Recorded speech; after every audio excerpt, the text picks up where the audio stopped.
Welcome, everyone, to The Wizard of Radical Self-Respect. My name is Jared Mello, and I'm the shepherd of black sheep. To my right here is my buddy, Shadow the Night Owl. He is my right-hand man, the spirit animal and mascot of the channel here. I see Nanny Goat and Dana in the chat here already. In this episode, what we're going to do is we're going to go over, was the Karmelo Anthony verdict fair? And we have a few videos, if not more, to go over. 1, Bruce Rivers. 2, Megyn Kelly. 3, Stephen A. Smith. 4, maybe Long Crime Network. 5, maybe Neek at Night. We'll see. We'll see how we're feeling and how long those first 3 take. How about that? But on your way in here, please remember to like the video because likes are free. Love tap that like button. Also, subscribe to the channel if you're not already. Say hello to the flock of black sheep in the live chat here. We are a very awesome and incredible group, really. They're very supportive and encouraging. And as always, super chats, super stickers, and becoming a channel member or gifting channel memberships, great ways to support the channel. They help me pay for Shadow the Night Owl's soy-free Hootie Snacks. He is very hormone conscious, by the way. And thank you very much for all of the support I've been getting so far. Usually I go live between 10 and 10:30 p.m. Eastern, 5 or 6 nights a week to talk about true crime, current events, and psychology. And I use my unique experience with mental health, addiction, narcissistic abuse, being on the autistic spectrum to give my unique insights into those things. Julie Bug, welcome back. Shadow says hello too. Nanny Goat, she's quick. A quick marsupial Nanny Goat is. She's the goat marsupial. But let's see what Bruce Rivers has to say for himself here. Bruce Rivers, he's the criminal lawyer. Oh, he kissed the like button, Dana. Sort of like Seal was kissed by a rose. Dana says, I'm going to kiss the like button. I love it. This is Bruce Rivers, of course, defense attorney. If somebody's just putting their hands on you, would it be okay to slap him? Would it be okay to trip him? Would it be okay to hit him with an object? Would it be okay to push him down and step on his neck? Would it be okay to use a knife? Would it be okay to use a gun? So that's kind of, what they call a force continuum in a sense. I mean, a very crude one. Let's take a look at the jury instructions, because that's where the rubber really meets the road. So you have the standard ones, presumption of innocence, burden of proof. Then you have the elements of manslaughter. And manslaughter is that's that heat of passion that they were trying to argue that didn't work. And mental state in terms of definitions, a person is justified in using deadly force against another if the person would be justified in using force against the other and when and to the degree the person reasonably believes the deadly force is immediately necessary to protect himself against others or a use or attempted use of unlawful deadly force. If that's the instruction, I can see why he was convicted. Prosecutor's closing argument, you do not get to meet a shove with a stab. It's all about one word, reasonable. Or proportion. And so, did he go overboard? You most certainly have your opinions as to what happened. The problem that I have with this is that you don't have deadly force. I mean, they didn't punch him. They didn't repeatedly beat him. You look at the George Zimmerman trial. What's the difference there? The difference there is he was getting his ass kicked, and he had visible injuries. And Karmelo Anthony didn't have any injuries. Bruce Rivers, he's the criminal lawyer. Bruce Rivers, he's the criminal lawyer.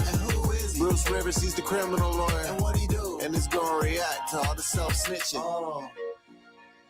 Hi, this is Bruce Rivers. Welcome to another fun-filled episode of Criminal Lawyer Reacts. I'm Bruce Rivers, and today we're talking about the Karmelo Anthony case. Like I said, there's nothing like a good homicide between friends.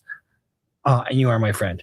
We're going to go through some news clippings and kind of digest what has happened in that trial, whether it was just or unjust. And I think your perspective really dictates which viewpoint you adopt. But before we get to that, let's call this what it is. This is brought to you by AskALawyer.com. AskALawyer.com is a good sponsor, a loyal sponsor for the channel. They're the same people that brought you eForm and eSign. AskALawyer.com, it marries AI and live human beings. You get a privileged communication with a lawyer, and you also get a tool. You get the AI trained on all the 50 states. So you have, for $49, you have the tools, accolades. Okay.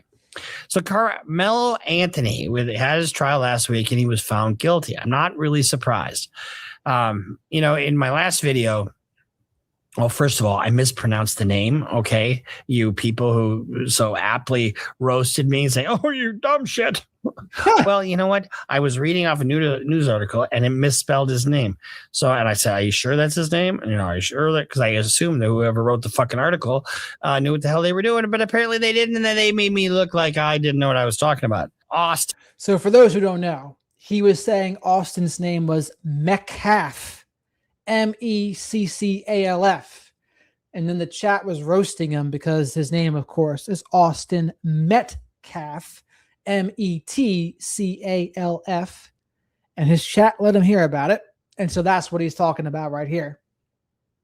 Metcalf. How you like that one? So we're going to read some news clippings and kind of we're going to have a discussion, or actually I'll discuss. You soak it in and start thinking like Bruce. Okay. Karmelo Anthony trial continued Saturday for almost 9 hours with about a dozen witnesses at the Collin County Courthouse. Many of them broke down in tears while testifying. Anthony is charged with the stabbing death of 17-year-old Austin Metcalf. Remember this is at Frisco, Texas high school. My understanding is that the knife he had was a pocket knife, and he was a 3.7 GPA student. Why does that matter? Well, it does kind of matter because context and everything matters. So let's see. The prosecution rested after calling 21 witnesses. The defense began presenting their case. Some of the most gripping testimony came from the medical examiner. The judge warned the courtroom that the information would make a wish, folks. It is 11:11 on the East Coast. Make a wish, Shadow says, but don't tell us what it is. Be graphic, prompting Metcalf's family to leave the room. So when you see these autopsy, first of all, if it was just a stab wound, it was a tiny little knife, and there really wouldn't be much. But what do you see when you see autopsy photos? You see the chest cavity opened up. You see the brain, the skull should peel back. They saw through everything and they sift through everything. They sift through the heart. They figure out where the thing went, the knife went through. They determine cause of death that way, right? And so you'll see a picture of the heart or the lungs or the liver, wherever the bleeding occurred. They're not pretty photos. Oh, and by the way, if you're interested in learning more about medical examiners, go to our interview with Judge Lindsay Thomas. Or not Judge, Dr. Lindsay Thomas. I gave her a promotion as a judge. Dr. Lindsay Thomas, she was one of the medical examiners on the George Floyd trial. And I've used her in private practice quite often. It's a fantastic lady. And she gives you kind of an idea what it's like to be a medical examiner. So the Collin County Chief Medical Examiner, Dr. Elizabeth Ventura, testified that Metcalf was stabbed through the heart. She described the wound as gaping 2.5 inches in length and not survivable. Prosecutor Bill Werski showed 4 autopsy photos to the jury. Several jurors appeared emotional, covering their mouths. Oh my, a stab wound like this isn't that big a deal. Well, I take that back. It's fatal, so it's a big deal. But visually, it's not. It's showing where it went and, opening the chest. And I mean, if you're not used to that stuff, it is, we see it all every day. So, but it is something. Witnesses recounted the stabbing scene. 18-year-old Eddie Pera. See, one of the reasons we're doing this is because we don't have live testimony to sift through. Okay. 18-year-old Eddie Pera, a teammate of Metcalf at Memorial High School, also took the stand. Prosecutors asked Pera who he noticed in the tent. Karmelo was there. I dabbed him up. What does that mean? I dabbed him up. The dab. Wertsky asked if Para thought it was weird that Anthony was in the tent. Yes, because teams are supposed to be at their own tent, Para said. Para broke down on the stand when describing the stabbing, saying he noticed blood and a hole in Metcalf's chest. Now, my understanding, and I don't know if this is accurate or not, but if it's not accurate, you can blame Robert, that the knife went through the sternum. Now, there's different parts of the sternum. You got the middle part. If it went right through the main part, I find that hard to believe because that is fucking hard material. If it was just to the right of it, that's right where the heart is. Or if you did the, xiphoid process, that's just on below. So, yes, because teams are supposed to be at their own tents. Who gives a shit? Doesn't mean that somebody needs to die or you need to beat somebody's ass because they're sitting under your tent. Why not just bring them in? Why not? Why not bring them in? Para broke down on the stand when describing the stabbing, saying he noticed blood in the hole in Metcalf's chest and that Metcalf started to scream for help. Of course you would. The prosecutor asked Para if the case was about race or self. So what happened was he stabbed him once, but it's really just where he did it. He stabbed him through the sternum into the heart, and that's why he died. So normally you would think it would take more than one stabbing, but in this case it didn't. Unfortunately for Austin, and unfortunately for Karmelo. Thank you very much for this, Brian and Flock of Black Sheep. Awful. Every huge one has been corrupt. What do you mean every huge one? What? Every huge what has been corrupt? Hello there, Song Bits. Welcome.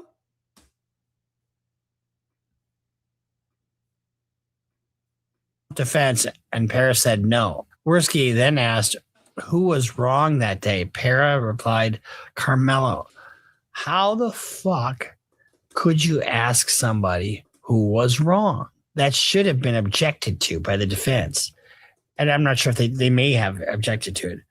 But you can't do that. You can't use that witness to testify about the ultimate fact in the case. It's tantamount to him saying, is Karmelo guilty? You can't do that. And similarly, you can't ask him, what's his case about race or self-defense? Who gives a fuck what this guy's opinion about race or self-defense is? That's amazing, actually. So the defense called Centennial High School track coach, Adam Linwood, to the stand. He said Anthony's teammates nominated him for captaincy as captain of their team, and athletes often go into other teams' tents to mingle.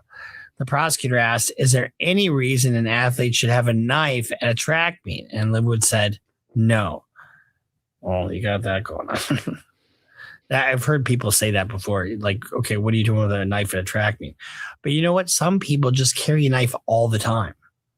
You know that? I mean, so I remember my daughter, I took her to her driver's ed and she did a night driving lesson, right? So I drop her off at this parking lot of a nightclub. This guy was a big fat old guy. And then, I waited around and she was there for a couple hours, and then I pick her up and take her home. As she gets in my car, she pulls a fucking knife out of her, whatever she had on, I'm like, what the hell are you doing with that? She goes, I don't know who this guy is. So, I mean, people do carry knives for self-protection. And, it's like, okay, what about concealed carry? I mean, what are you doing on the street with a concealed carry? What are you doing with that gun? Now, I mean, of course you don't need a knife at the track. That is true. It certainly would have helped his defense if they had a reason why he had the knife. Because here's the thing. People are allowed to carry a knife in Texas. People are also allowed to have conceal and carry if it's a gun. The difference is the rules on school grounds, not allowed to have a knife on the school property there. So that didn't help him. Blaming him because he had a knife on him, I think, is a red herring. But the defense team argued he acted in self-defense. And this is Bruce Rivers, the criminal lawyer. He is a defense lawyer. Said that at the time of the stabbing, Frisco Independent School District had no policy barring athletes from going into other teams' tents. The defense referred to Anthony as Mello during his witness interviews. So the defense makes a closing argument, introduces sudden passion. So what that is so sudden passion. They call him Mello. That was my nickname growing up. Mello. Jared Mello. In other words, and Shadow Mello. Heat of passion is another way of saying that there was. It's kind of arguing for a lesser included offense. Don't think it's this murder case. Think it's more like this heat of passion, like he was just all of a sudden hopped up and couldn't control himself. We respect your verdict. We respect your role, the defense said to the jury in closing arguments. We as Americans, I love that. We as Americans, MAGA, make America safer for guns. We as Americans trust in our community, the defense said. I know it's a heavy burden, and I know it's the heavy weight you're carrying. I can only ask you consider both sides. One of the things with that is the defense has no burden, but really there are two sides, right? He said he did this and he did this. The issue of sudden passion was brought up, asking them to decide whether there was sudden passion in a split moment. If the jury unanimously believes that sudden passion, which means emotion, feeling that this is directly caused by provocation. And that would have been the best case scenario, I think, for Karmelo to have it fall under this sudden passion thing. That would have been 20 years. So that might have been the best case scenario for him. Passion. And instead, what it was is 35 years, up for parole, 17 and a half years. Then decisions made in the heat of passion a moment are different, which is a lesser included. So then he wouldn't be looking at life, or what did he get, 35 years? The defense argues that if the jury believes that Anthony felt terror in that moment, didn't have time for cool reflection, then sudden passion applies and burden is on us. And the burden is much lower. Prosecutor's closing argument, you do not get to meet a shove with a stab. Proportion. That's what the prosecution argued. Remember, I told you when we did the reaction, I know it says guilty on that thumbnail, but we didn't know the verdict when we did that reaction, right? And so what did I say in that? It's all about one word, reasonable or proportion. It's, did he go overboard? So with the prosecution saying you don't get to use a knife in a fist fight, basically, especially if you provoke the shove. So they're saying that and you can't avail yourself of self-defense if you're the provocateur. And I don't think just being under the tent is enough to say that you provoked somebody. After the defense presented its closing argument, prosecutor Bill Werski began speaking to the jury and rebutting the self-defense argument. Now, here's the deal. Here's how it works. Prosecutor gets up and they give their closing argument. The defense gets up and gives their closing argument. But guess what? Whose case is it? It's the prosecutor's case. So the prosecutor gets the opportunity to get one last bite at the apple, and they do what they call rebuttal. And unless they misstate something or there's an extraordinary circumstance, the defense is done. They don't get another opportunity to speak. This, fellow jurors, is one of the rare cases where every important fact can be boiled down to one sentence. I think even one word. You do not get to meet a shove with a stab, especially if you provoke the shove. Why?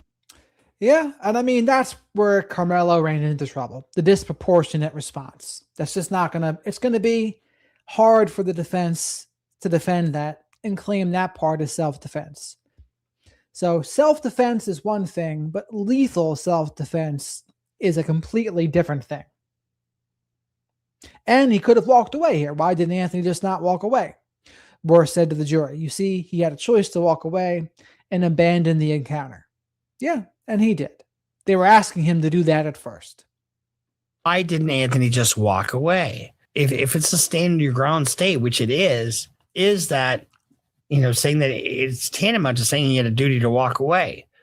And he didn't. Werski said to the jury, you see, he had a choice to walk away. And that part's true, too. It's a stand your ground state. But again, for self-defense, was a shove, does that mean your life was immediately in danger? I just don't think so. And abandon the encounter. But did he? You can meet deadly force with deadly force in Texas.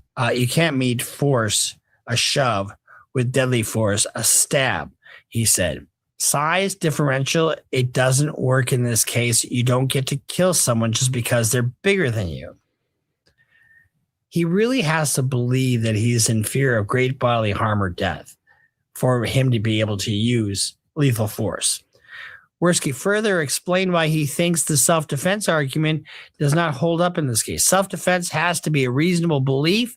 A reasonable belief means a belief that would be held by an ordinary and prudent person in the same situation as the defendant. Now, what do we have? Was this an all-white jury? I think it was. It wasn't? No. There was Hispanic. So this is the breakdown of the jury. Now, the controversy was there was no black people on the jury. So white woman 40s, white man 40s, white man 20s or 30s, white woman 20s or 30s, white woman 30s, white man 50s or 60s, Asian woman 50s, white Hispanic man 40s, white man 40s. Middle Eastern woman, 14. Interesting. But I guess there's 12, right? There's 12 jurors. Or is there 13? No, I guess it's 13, right? But here's the other thing. There were other black people that could have been on the jury, but they flat out said, I don't want to put a black man in jail. So the prosecution dismissed them. But if that's really what they were afraid of, the best thing for them to have done would be to not say that and be on the jury and make sure that he gets a fair trial. But they didn't do that. It's not no black jurors. All right. So the operative word here is a reasonable belief means a belief that would be held by an ordinary and prudent person in the same situation as the defendant. And we all come to those decisions through the prism of our experiences, right? The 3 black jurors that were, questioned were dismissed. So you don't get that perspective. So he didn't have any of his people, for lack of a better word, on the jury. It has to be immediately necessary. Where was the immediate necessary to plunge a knife into an unarmed young man? It's not self-defense, folks. It's murder. Murder, plain and simple. Now, do I think that Karmelo should have just skated? No, probably not. But do I think this really deserves 35 years? I don't think so. That's just me. But I'm a defense guy, so doesn't matter what color Karmelo is. I don't like to see people go to prison, no matter what, unless they're doing other bad stuff, like killing people, I guess. Leaning into the self-defense argument, Howard said that Austin Metcalf had no legal right to use force to eject Carmelo Anthony from the tent, which is true. He had no legal right to put his hands on Carmelo, Howard said, and Carmelo is in a public place.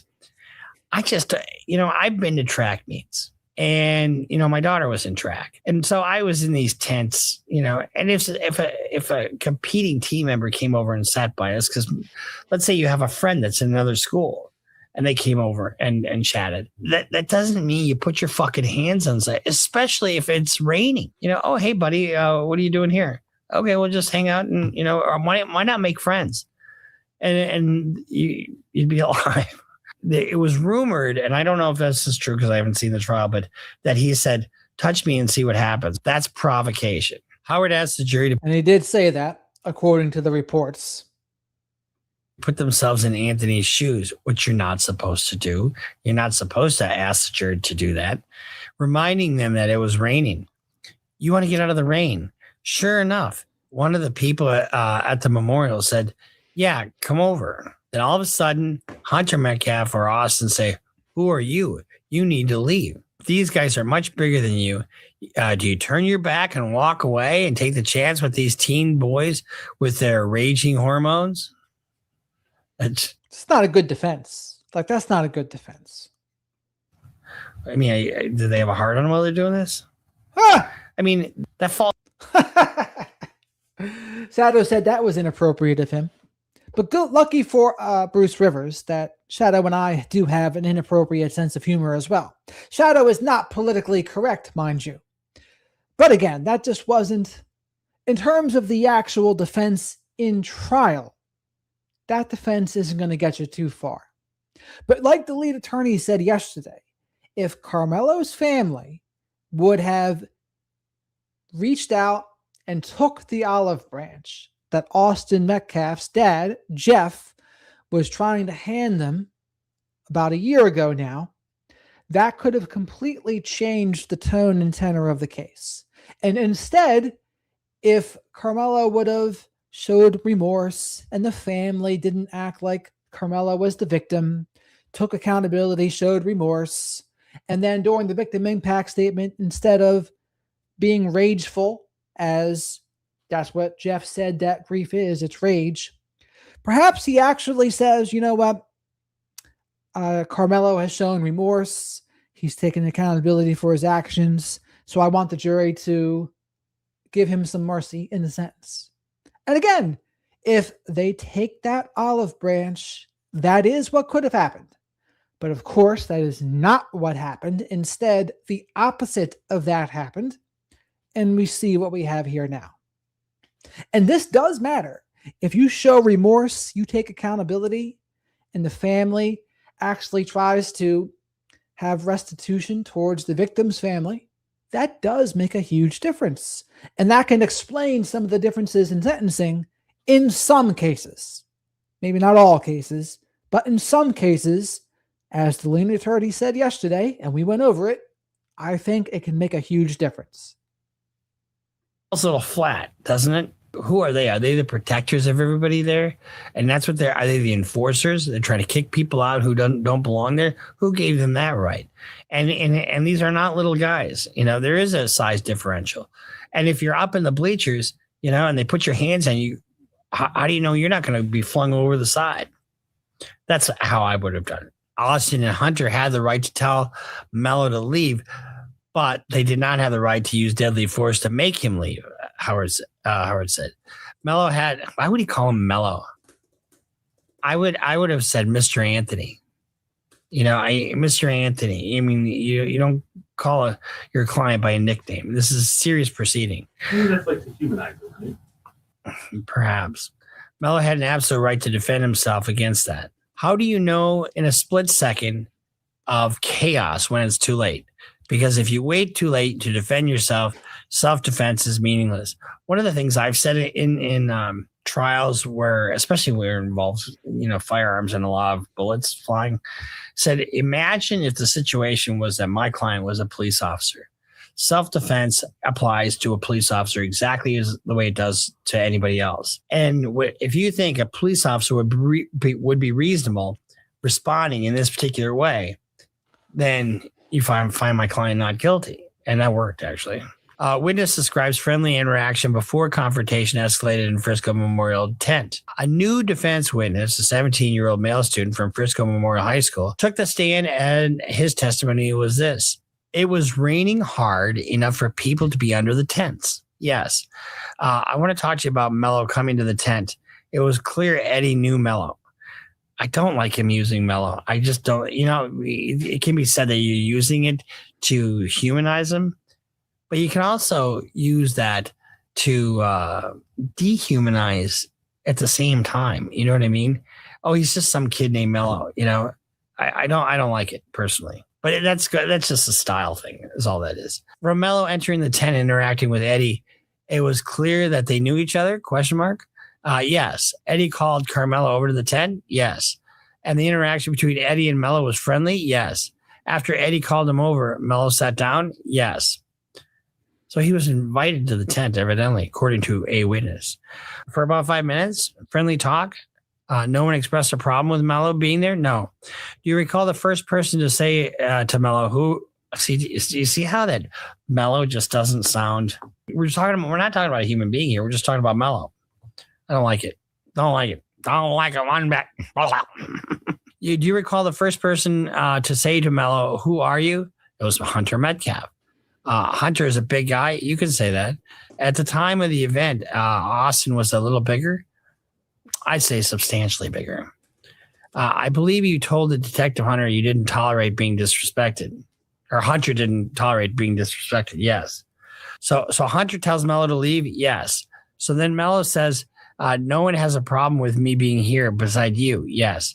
At some point, Austin and Hunter stand up. They had been seated, and if you put Mello and Austin next to each other, Mello was smaller. Yes. Hunter started with a moderate tone, and it got more aggressive. Question mark? Yes. I don't know how if they call this witness, how are they being this leading? Probably because the judge didn't care. Do you remember telling the detectives, or maybe it's not crossing, do you remember telling the detectives you need to move before I beat your ass? I don't recall saying that.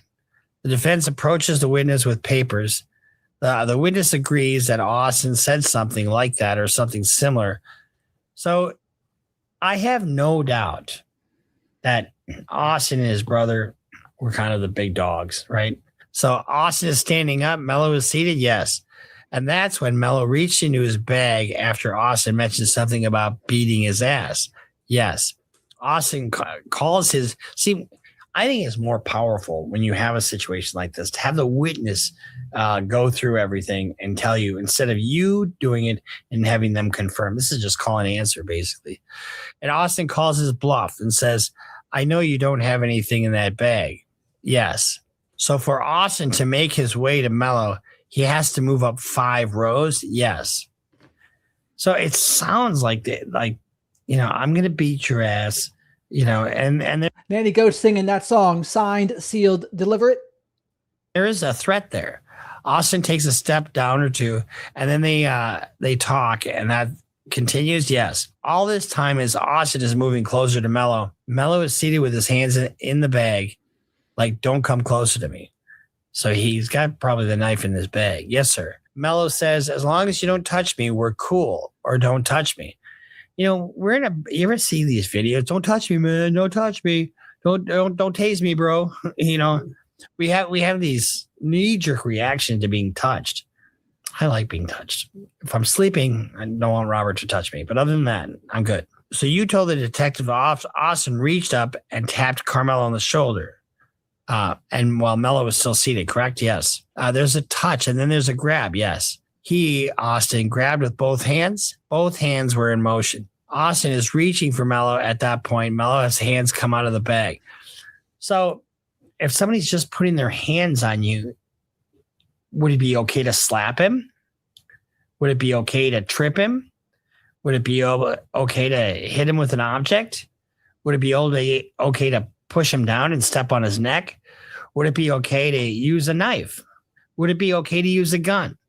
So that's kind of, what they call a force continuum in a sense. I mean, a very crude one. So the teen says Karmelo Anthony and Austin Metcalf exchanged expletives before the stabbing. The teen witness said Anthony and Metcalf called each other an expletive before the stabbing. When did Karmelo put his hands in his backpack? Oh, it was after the bitch comment. You don't have anything in there. I mean, why call a little guy a bitch? I mean, you're just inviting trouble. The teen said that's when Metcalf shoved Anthony, but said it wasn't hard. After that is when Metcalf fell back. Why didn't he get a teacher or somebody? A teen witness said Austin Metcalf didn't deserve what happened. And this is a third witness from Frisco Memorial High School. And he was called in the stand Saturday. He described seeing Anthony in the tent and finding it strange since everyone normally stays in their own team's tent. He testified that when asked to leave, Anthony became more aggressive. What does he say next? The prosecutor added, F you all. I'm not going to leave. You're a bunch of pussies. I'm assuming that's what that means. He's asked to leave. He's not going to leave. And he says, fuck y'all. Now, this is why we're going through this, because this is all context, on what the interactions were, which we didn't have this before. The witness testified that Metcalf took the lead in the situation. Did Austin take the lead? Yes. Karmelo put his hands in the bag and said 5 times, touch me and see what happens. Austin said he's not going to touch this guy. He was calm. If that's the fucking case, the case is over. What did you see during the stabbing? You saw a big hole and blood coming from his upper body. He then answered the question, calling Anthony the aggressor. What's your opinion? My opinion is Austin didn't deserve what happened. How is that getting to fucking evidence? Honestly, what difference is it? You can't testify to the ultimate fact in the case. Your opinion as to whether he deserved it or not, that should have been objected to. Another teen witness, who was a freshman at the time of the stabbing, was called to the stand by the prosecutor. The teen described the scene that day and shared his account of what led to the stabbing. Okay, so another teen witness. Teen witnesses generally are terrible witnesses. Their memory's bad.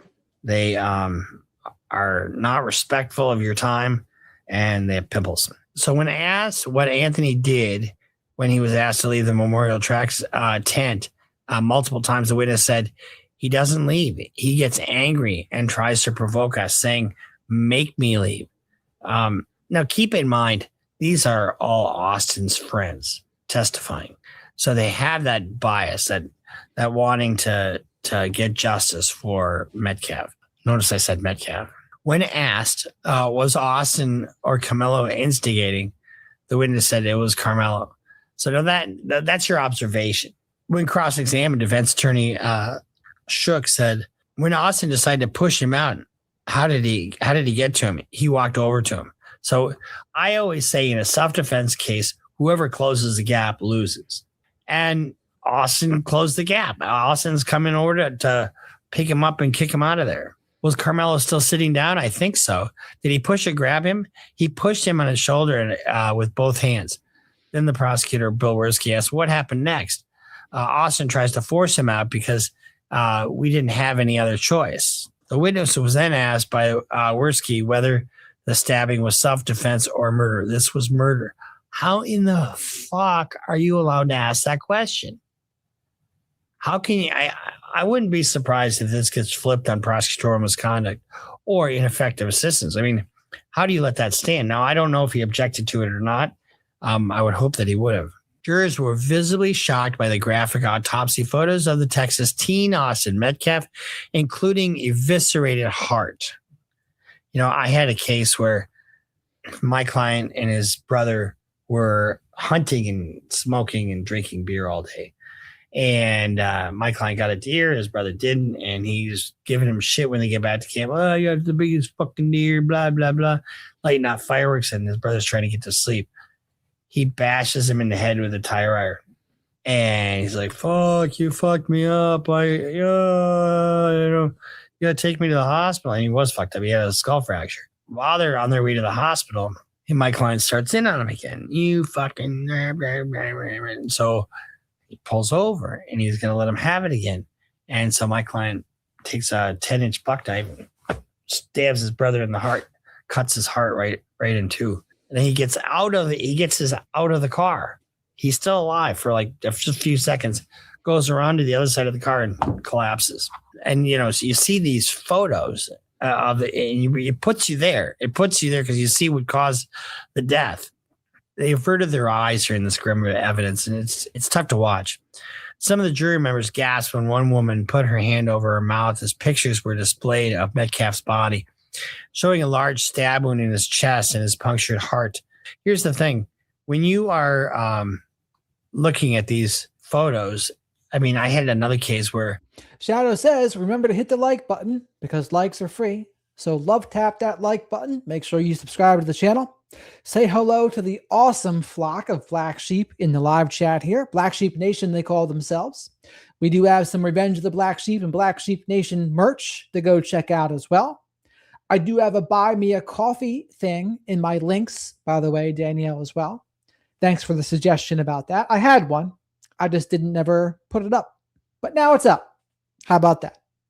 Also, super chats, super stickers, and becoming a channel member or gifting channel memberships. Great ways to support the channel. They help me pay for Shadow the Night Owl soy-free hoodie snacks. He is very testosterone conscious, you know. He says there's all sorts of microplastics and endocrine disruptors in the world today, and we must be on our P's and Q's, dot our I's and cross our T's. And also, as always, thank you very much for all of the support that we've been getting so far.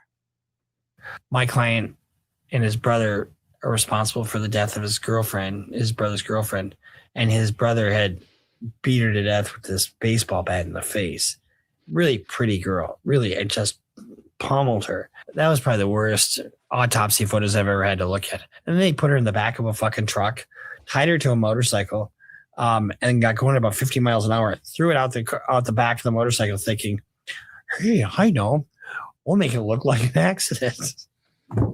Oh, you can't make this shit up. People just do the dumbest things. Medical examiner Dr. Elizabeth Ventura told jurors that the knifing left in Metcalf was a gaping 2-inch wound, and that the knife went so deep it pierced the bone of his chest and the right side of his heart. The defense focused heavily on the self-defense narrative, using cross-examination to highlight discrepancies between the students' courtroom testimonies and their initial police statements. The defense established significant physical difference between the two boys, noting that their Metcalf outweighed Anthony by 50 to 60 pounds. That's a big deal. You know, I mean, if you can't fight back, what options do you have? Keep in mind as you write your... I mean, I don't really buy that. By Bruce there, like, you don't have to pull out a knife. You can punch, you can do whatever, you can walk away. But the pulling out of a knife is just excessive and disproportionate. Comments, saying I'm, in the favor of the defense here. I am a defense lawyer, and I'm waxing philosophic here. So put your little fingers down and just listen. Crucially, the defense emphasized the physical positioning during the altercation. Anthony was sitting down with his bag on his lap, surrounded by roughly 20 people in a crowded tent, while Metcalf and several teammates stood over him. Trial consultants note this spatial dynamic will be vital for the jury when evaluating the self-defense claim. Jurors viewed surveillance footage provided by Frisco Independent School District from multiple stadium angles. The videos showed a figure identified as Anthony entering the Memorial High School team tent, followed by... Now, I wish we could see this because this would really help us, don't you think? Showing him entering the tent, followed by a brief scuffle, and then Anthony fleeing the scene as coaches and students gave chase. When he left, guess what? He was, I don't know that he was trying to avoid responsibility. I know right afterwards he took responsibility and said, I did this. Memorial High School track coach Robert Starr testified to the sacred nature of team tents and comparing them to a sports bench where you just do not go uninvited. He became visibly emotional on the stand while describing the immediate aftermath of the stabbing. Now, here's the thing. It's fucking raining out. And he was invited by another teammate, supposedly, or at least that's what the testimony was. So a 12-person jury was selected with 6 alternates because it was such a high-profile case. So here, let's talk about the racial makeup of the jury. So the selection process resulted in 11 women and 7 men. You have 6 alternates, and so that's 18, right? And there are no black jurors.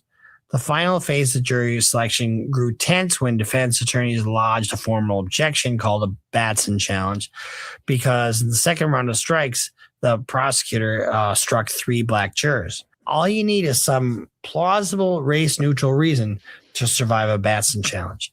And the prosecutors strongly denied any race played a factor, and they just declared that all 3 women were struck because they listed their occupations as educators.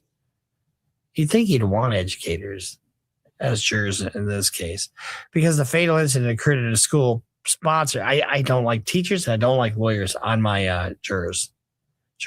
I've been screwed over by too many lawyers. Can't trust them. Can't trust them.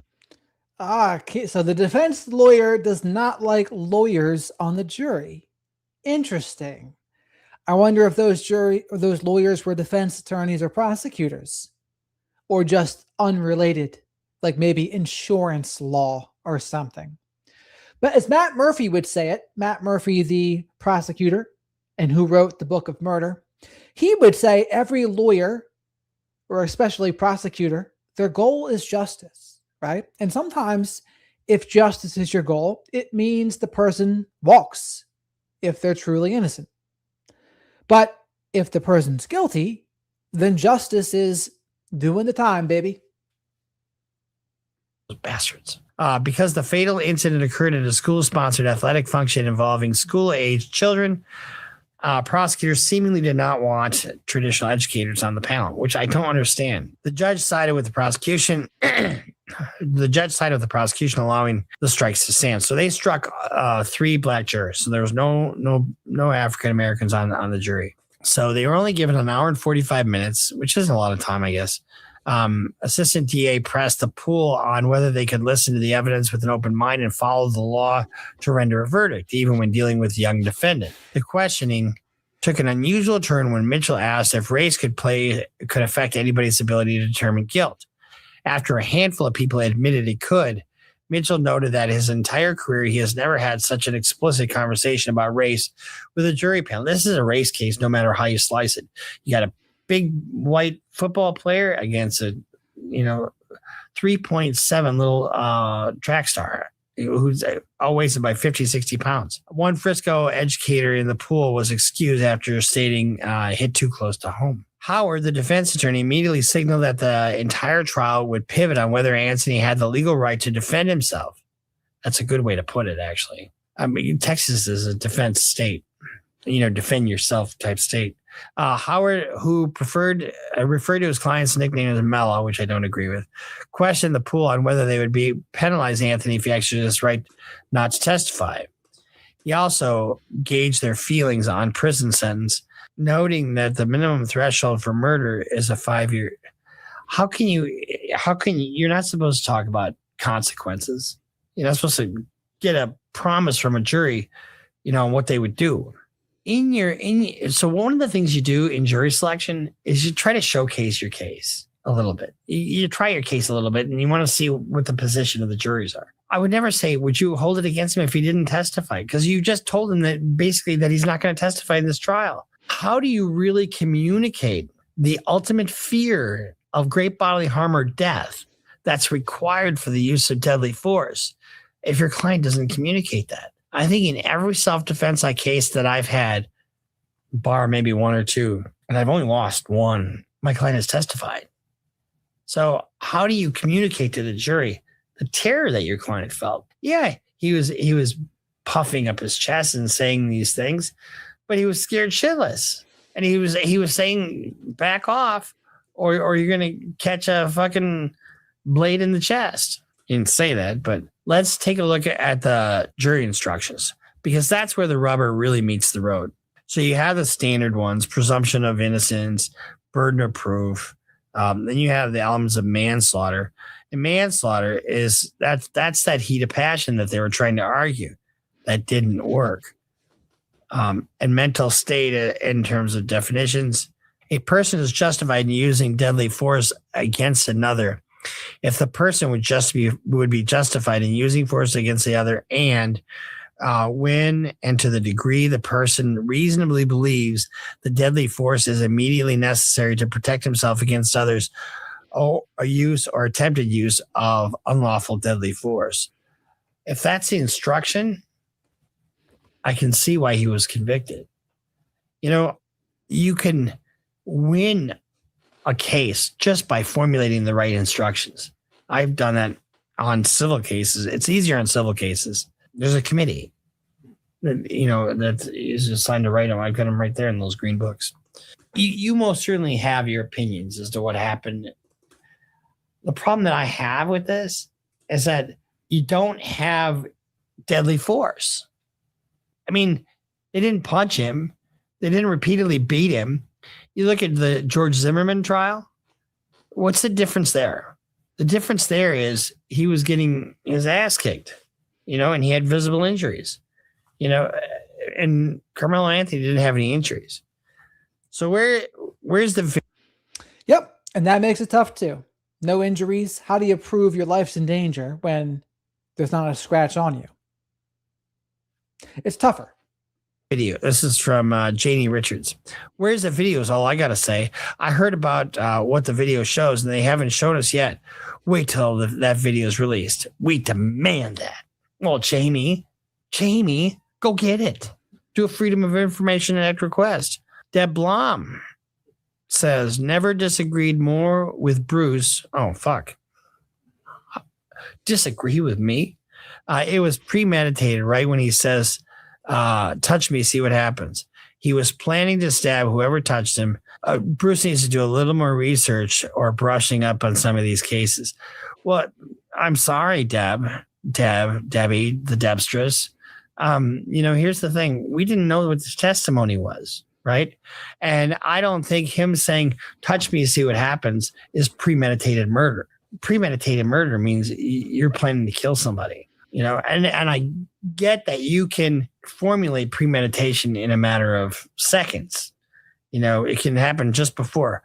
However, I don't believe it was premeditated. I mean, you can stab somebody without the idea you're going to kill them. Sorry, Bruce, but I strongly disagree with you here. You haven't kept up with the case all the way, so I hold no judgment. But Karmelo being black and absolutely no negative impact on the case, 6 words and a knife is why he was found guilty.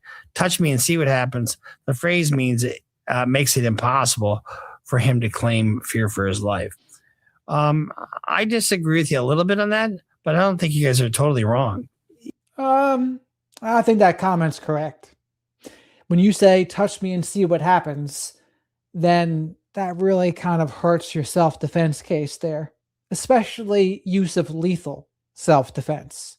And again, in retrospect, this entire thing at worst should have been a fist fight. At worst. That's what it should have been, but it wasn't. You're right. And here's the thing. I didn't see the testimony. I didn't see how everything came in. And there's a reason that they didn't have Karmelo testify, because they probably thought he was really vulnerable on some issue in the case. I still don't think it was premeditated. I don't think it was, if it was premeditated, wouldn't he have gotten life? I mean, he got 35 years. So, which I think is still quite a bit. So if you look at some of these other cases, like the George Zimmerman case, like the Rick Chow case, they happen in various vignettes of life, right? I think I've told you guys before, I had a case where my client shot his brother-in-law in the leg, and he thought he was going to come and he said, I'm going to kick your ass. And he looks at it, and my client was holding a gun. He says, what are you going to do with that? And starts walking towards him. Well, if somebody's doing that and not really afraid that you have a gun, what are you going to fucking do, right? And he shot him in the leg, and that was it. And then he put the gun away. It's like, okay, now what? And in that situation, we got a hung jury. And the judge in that case said you could try this case 15 times and get 5 hung juries, 5 acquittals, and 5 guilty verdicts. And so we wound up settling it for a misdemeanor. This all comes down to that one word. Was it reasonable? And too bad that, an adult didn't step in here. Although maybe we would have had 2 dead people. Who knows? I feel bad for Anthony because I think he made a really fucking bad decision. I don't think it was a bad decision to go under the tent, but I think it was a bad decision to use a knife. I don't think it's premeditated. I just fucking don't. And why didn't Austin go get a teacher?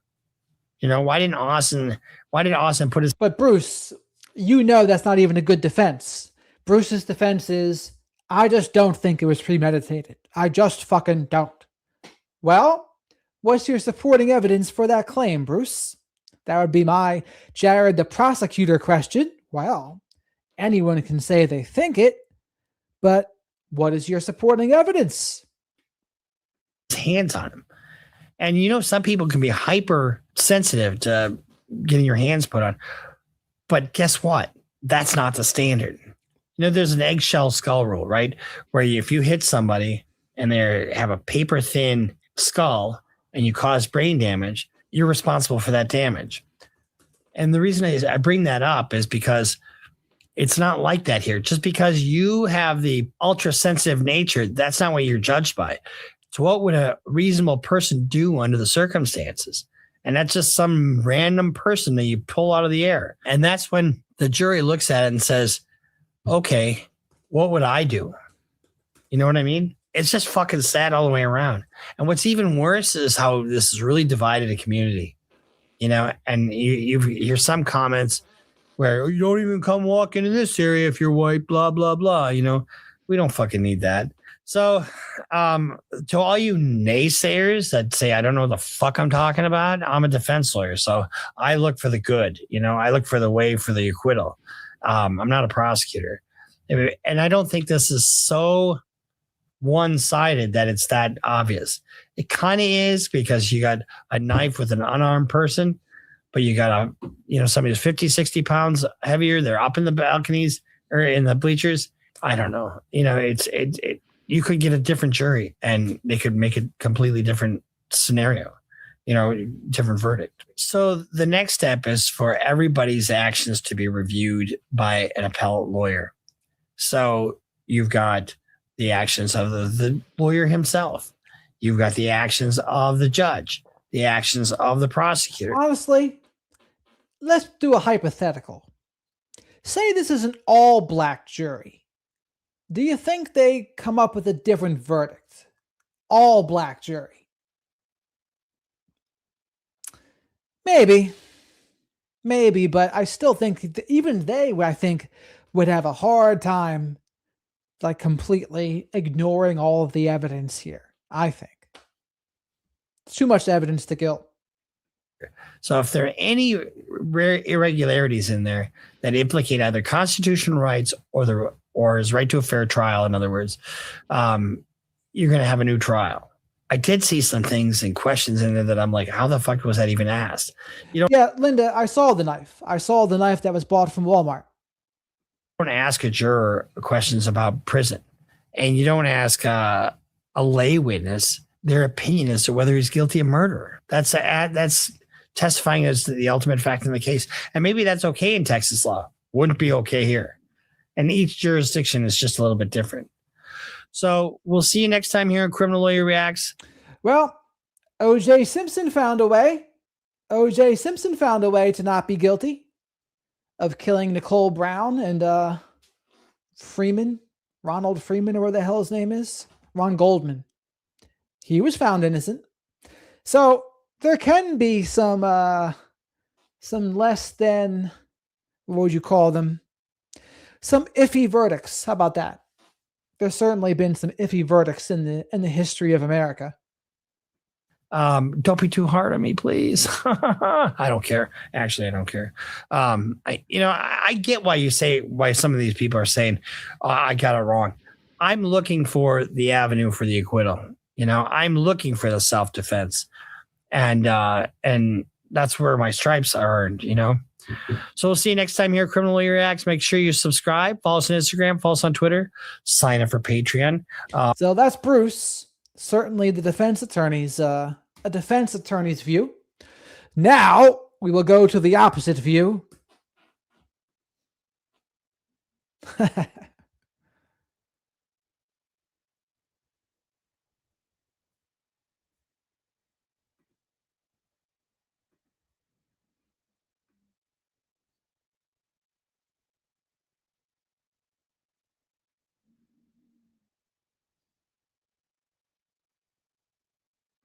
We're going to start with something that we've been wanting to do as this case is unfolded and the parents of Karmelo Anthony have come out and tried to spin a narrative. A little fact check is in order because the other reporters refuse to do their jobs. They get these parents in front of them, Karmelo Anthony's, and they allow them to spew lies about the Metcalf family or this case. And there's no challenge because no one will do any homework. No one does their homework.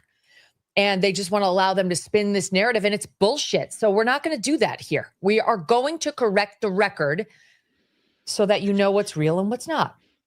We played a few clips yesterday, but we're going to play a few more today. All right. Now, it began with the parents of Karmelo Anthony, the murderer, their description of the aftermath of the murder, where they claim that Hunter Metcalf, the surviving twin, is lying about his twin brother, Austin Metcalf, dying in his arms. We played this yesterday from an interview with the Breakfast Club's Mimi Brown, but here it is again. Watch. Did Karmelo want to get his story out more to the public as well? He was trying to listen. He was trying to listen to what he was being advised. Mm-hmm. Well, as if it's not obvious already. There are some people that probably like Bruce Rivers' take, and there's some people that are going to hate those people that like his take will probably hate Megyn Kelly here, and vice versa. Hey, don't make it about race. Don't do this. Don't do this. So we like, all right, we go again. We played the game they wanted. We did everything a law abiding citizen posted. They told us don't do this. We did everything we supposed to.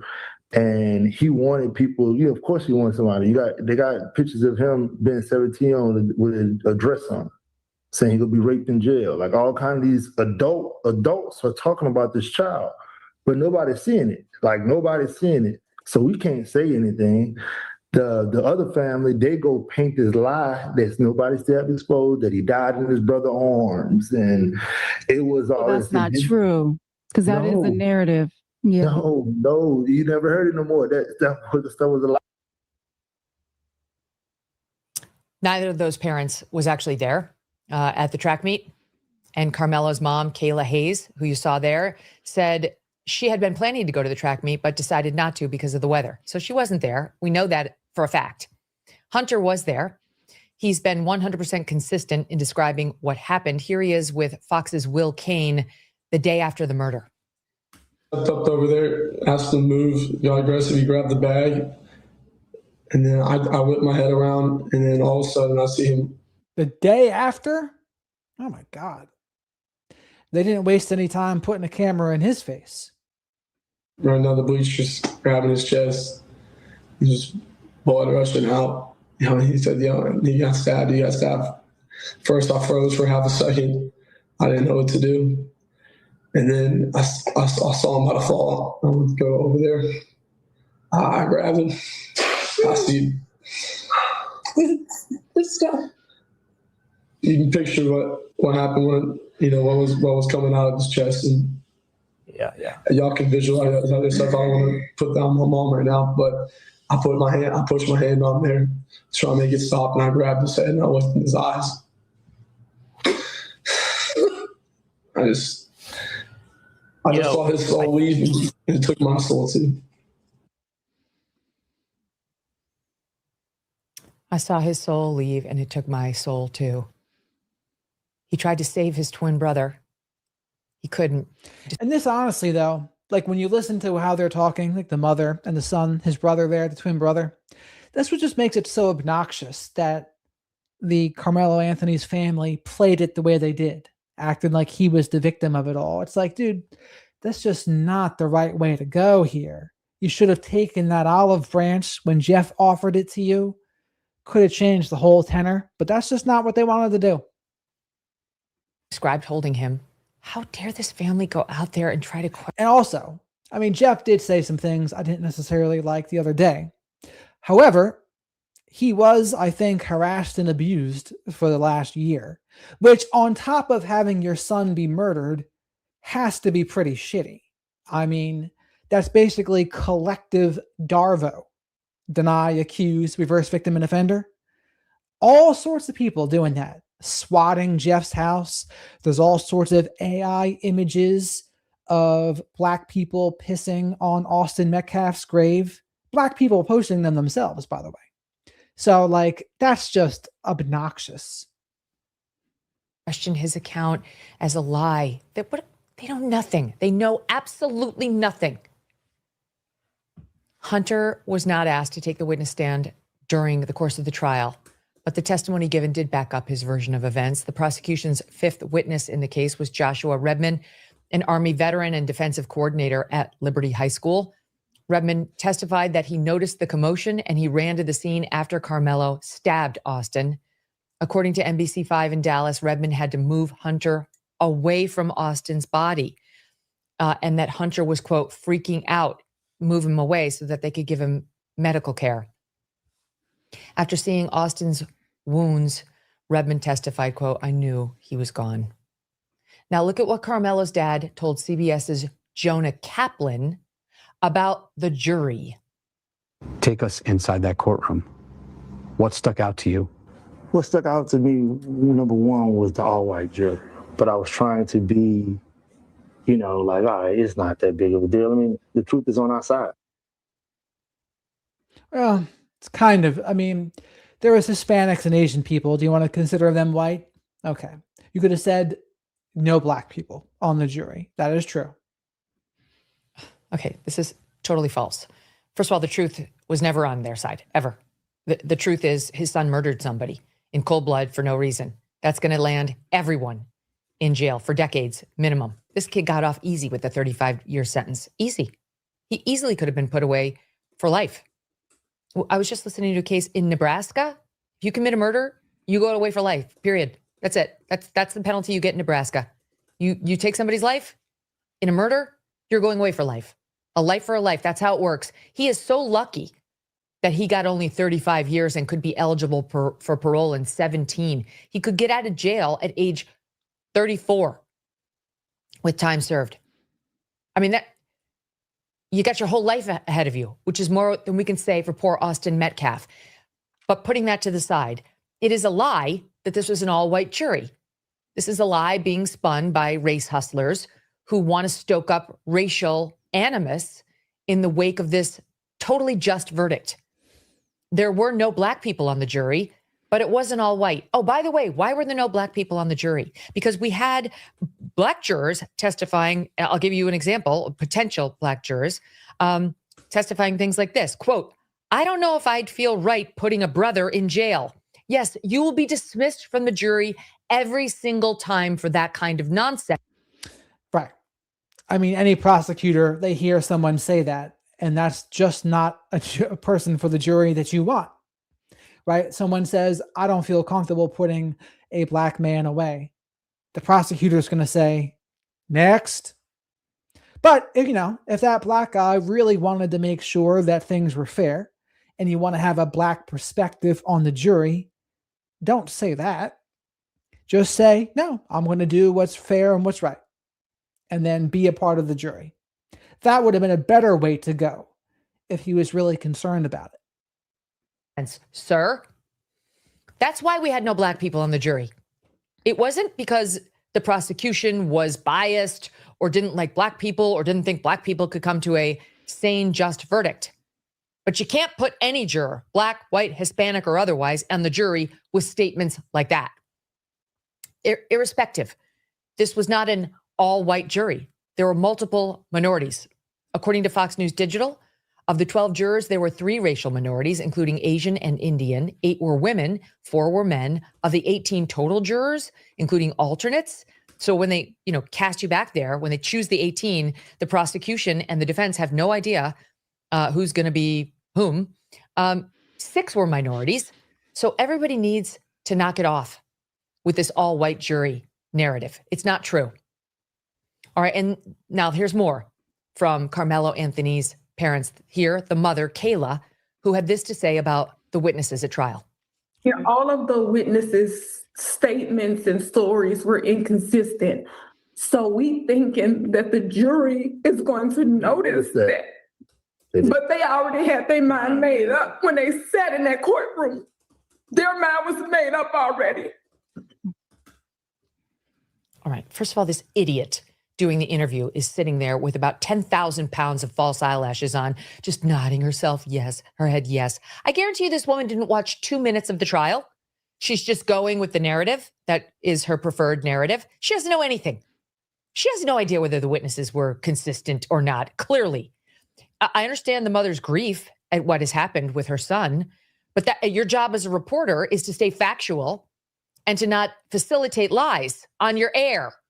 I realize it's, quote, the Breakfast Club, which nobody's really turning to for truly factual coverage about a trial, but do better, madam.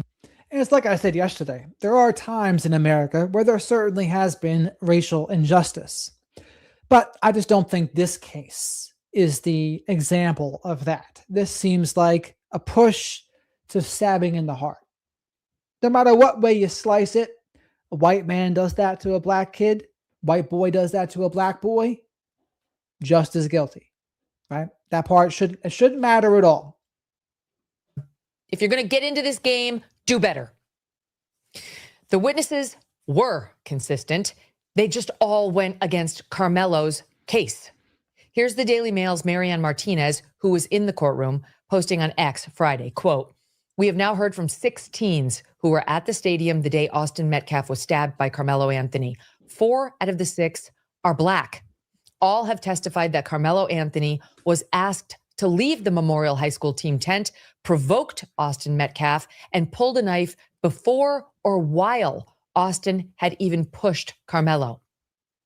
There was total consistency on that. For the first time since World War II, our national debt has exceeded the gross domestic product. America's reckless government spending keeps catching up with us. Higher inflation, higher prices, higher cost of living expenses, and higher interest payments on Saturday. They had the trial on Saturday, which was unusual, but it happened. Quote, "Today we've heard from 5 additional kids, 6 yesterday, 5 today, in the Karmelo Anthony trial. They're all telling the same story. Karmelo was not known or wanted underneath the Memorial High School tent. Multiple kids asked him to leave and he refused. The truth is, whatever inconsistencies there were of note came from the defense witnesses. One defense witness had to admit he was wrong when he told police that Karmelo was surrounded in the tent before the stabbing. He'd been trying to paint a picture like these kids from Memorial High School had been like ganging up on him, surrounding him, and therefore he was threatened. That was bullshit. He was forced to concede on the stand that Karmelo was only surrounded after he stabbed and murdered Austin Metcalf. From CBS Texas, quote, "Prosecution, you had a few things wrong when we talked. Is that right?" Witness, "Yes, sir." Prosecution, your initial statement to police that you saw Karmelo Anthony surrounded had to be after the stabbing. "Yes," said the witness. You had a story in your head when we visited, correct? "Yes." After a few more lines of questions, they continued. Prosecution, my impression when we first met, you thought when you saw people surrounding Karmelo Anthony, it was before the stabbing. "Yes, sir." That was actually after the stabbing, asked the prosecutor. Witness, I couldn't really tell. Prosecution, when you and I met, you told me you thought it was before the stabbing. Witness, I thought it was as the stabbing was happening. Prosecution, you know you're wrong? Witness, yes. Yes, sir. And then, moving on, we get this story from Karmelo's father, that Karmelo wasn't trying to leave the scene after he plunged a knife for no reason into Austin Metcalf's heart, that he simply had just gone over to a teacher for a hug after this dastardly deed. Watch. And so the video that you all that they showed in court, it shows him running away from. Yeah, he ran to the teacher. The teacher said that the teacher he ran to a guy, and the teacher he ran to actually. Could you imagine if the family actually took the lead attorney's suggestion and said, "Hey, lead attorney, we want you to help us in this case"? What do you think? I bet you if that would have happened, he would have gotten the best possible outcome for himself. It still probably would have been guilty, but I think it would have been the best possible outcome in terms of sentencing. He hugged him because Karmelo, he's not like that. He hugged the guy. Like, he was freaking out. He hugged the guy. So the guy they was hugging. He was crying hysterically, and they tried to paint it as if he was trying to leave. But Now, then in court they said it that he wasn't trying to leave. Yeah. What would be a good way of getting that testimony in order to give your son's defense? Maybe put him on the witness stand? But you chose not to do that. You chose not to make the case that it was self-defense through Karmelo, nor that he didn't flee through Karmelo. You want to get your helpful facts out now after the trial's over? That's not how it works, sir. Now, what he said there is partially true based on witness testimony, but it leaves out some key facts. See, according to CBS Texas, Karmelo only went to that teacher after he was first stopped by Memorial High School athletic trainer Tiffany Whitaker. The teacher, who is Heritage High School coach Vincent Hooper, testified that Whitaker handed Anthony to him, saying, Do not let him leave. That's also according to CBS Texas. He wasn't just looking for a supportive hug. He was not free to leave because they realized he had just committed a murder. And here's more color from Sarah Fields on X. Quote, Tiffany Whitaker, the athletic trainer with Memorial High School, testified that she got in front of Anthony as he was running, put her hands up to keep him from leaving, and yelled at Coach Vincent Hooper, hey, this kid stabbed someone. Don't let him leave. This is when Coach Hooper put his arms around Karmelo in a hugging fashion to prevent him from leaving the stadium. That's what happened. That's what the testimony was at trial. And yet this Drew Anthony gets up there to say, and you saw the long pause. That's the long pause of a liar searching for a story. And he spoon-fed it to this moron to say, oh, you just needed a hug. Where was her homework? To say, wrong, sir.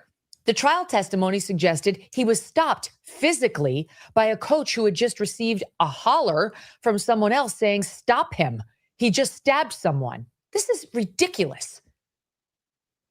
All right, here, moving on, is what Karmelo's parents had to say about Karmelo not taking the witness stand. Watch. And did Karmelo want to testify in his own on his own behalf and was survived? It was based on everything. It didn't need nothing because everything they said when it's self-defense, they have to prove it. They never proved it. Okay. So that was never, that was, because I know there was this pause and a lot of people thought that, we were going to come back and he was going to take the stand and he didn't. So that was never an option. That had never been discussed of him taking the stand. That's why we just need we need somebody who's going to fight. Mm-hmm. That's what I can really say right now. We just need somebody going to fight for him. It's not an answer. Because their whole thing was he provoked it. That was their entire case. He provoked it. That's what the whole thing was. That's not an answer. Okay. She said she's asking why he didn't take the witness stand. He's just meandering. He doesn't want to give it up. I'll tell you right now why he didn't want to take the witness stand. He was obviously going to make a terrible witness. And my suspicion is it's because he has zero regrets. He's not sorry at all. At all. He's an aggrieved young man, taught racial grievance, most likely from his parents, who hired the biggest race hustler in Texas as their family spokesperson. There is zero chance if Karmelo Anthony would have made a compelling witness if he really were the sweet kid just running around looking for hugs. By the way, make sure you like the video here because likes are free. And Shadow wants you to subscribe to the channel too, if you haven't already. As always, super chats, super stickers, and becoming a channel member or gifting channel memberships, great ways to support the channel. When you're a channel member, you get access to the members-only live streams, which are Q&As and Shillinays. We have a grand old time in there. Make sure you say hello to the flock of black sheep here as well. Black Sheep Nation, I call them. And thank you very much for all of the support that I've gotten so far. We usually go live between 10 and 10 p.m. Eastern, and we talk about true crime, current events, and psychology.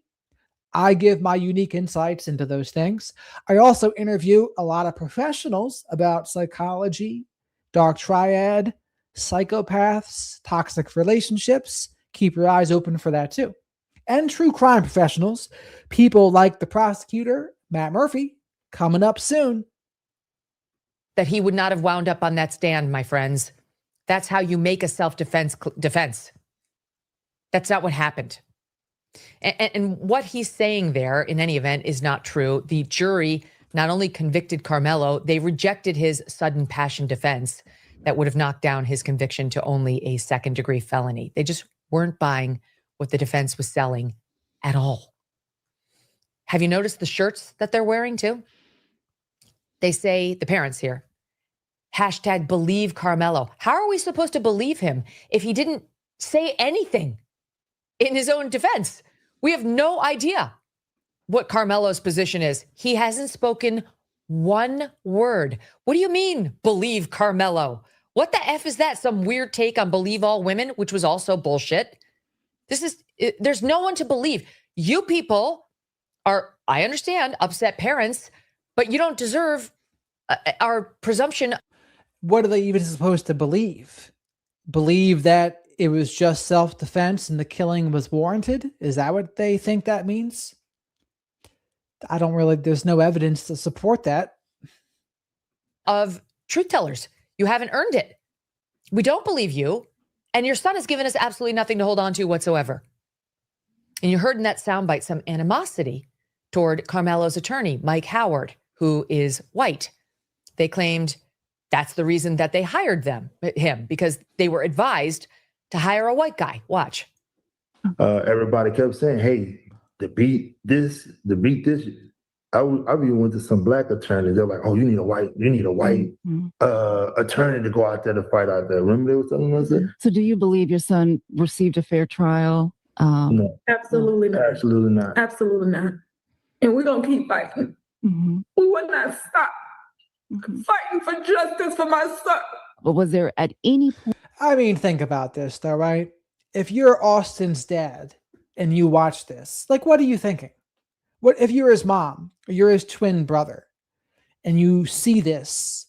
It's probably pretty infuriating. You have to admit. Point that you felt the outcome was heading in this direction? No. Everybody lied. Look at the report. Everybody. Why didn't the defense call more witnesses? That's not my department, and I apologize for that. Because there was no one who could help him. Because all of the witnesses, hello, Mimi, the white ones and the lead attorney. The lead attorney could have helped him. Now, he's a black attorney. But I still think they should have probably, if they were smart, they would have asked him to represent Karmelo. They had the money. They had $500,000. I think it was $600,000. I'm pretty sure that's enough to hire the lead attorney. If they really wanted what was best for Karmelo, that's what they should have done. And chat, does anyone think they shouldn't have done that? I mean, I'll put it like this. Press 1 if you think they should have hired the lead attorney to be Karmelo's defense lawyer. Press 1 if you think so. Press 2 if you think it should have been somebody else. Or press 3, no, you're happy with what they did. black ones said it was exactly as Austin Metcalf's defenders said, that Karmelo Anthony went into a tent he wasn't invited into, that the teams did not sit together. It was highly unusual for someone to do this. It was basically considered a provocation, that multiple people went over to Karmelo to say, please leave. He wouldn't. That when Austin, who'd been asked by a coach to be a leader in the tent that day, keep order, make sure nothing happened that was going to lead to a bad result. That's why he wanted him to leave. I'm sure Austin saw this could spiral into something because it was, an enemy, as that term is used in sports, in your home camp. No one allows that. Can you imagine a Spur getting up at the Knicks game and sitting down on the Knicks bench? That doesn't happen. So he went over to say, you need to leave. And the first response was of an aggrieved person who felt put upon, like, you just make me. You go ahead and try to make me, see what happens. All right, tough guy, right? He was looking for a fight. He knew he had a knife in his bag.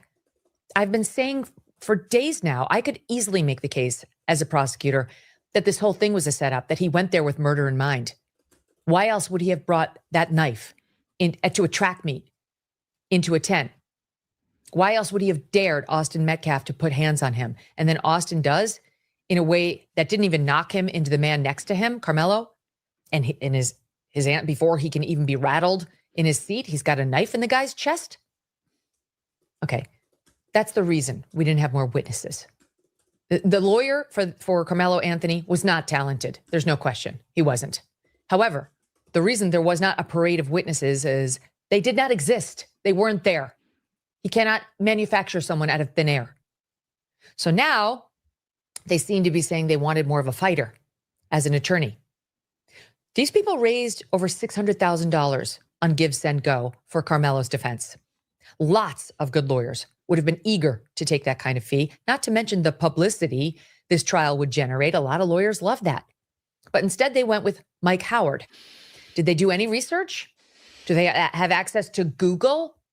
Because this is what Mike Howard posted on February 4th, 2025, almost 2 months before Austin was murdered. Did he telegraph, I will be a shark for you? I will be fierce in a courtroom for you. I will take no prisoners for you? You tell me. So what kind of lawyer do you want? Do you want an aggressive junkyard dog who's going to fight for you hard? Or do you want somebody who has a reputation as, easy to get along with? The answer might surprise you. While, of course, it's important to have somebody who fights for your rights and stands up for you, if they are that aggressive junkyard dog, the risk can be... What is this? Jim Croce? Meaner than a junkyard dog? Bad Leroy Brown?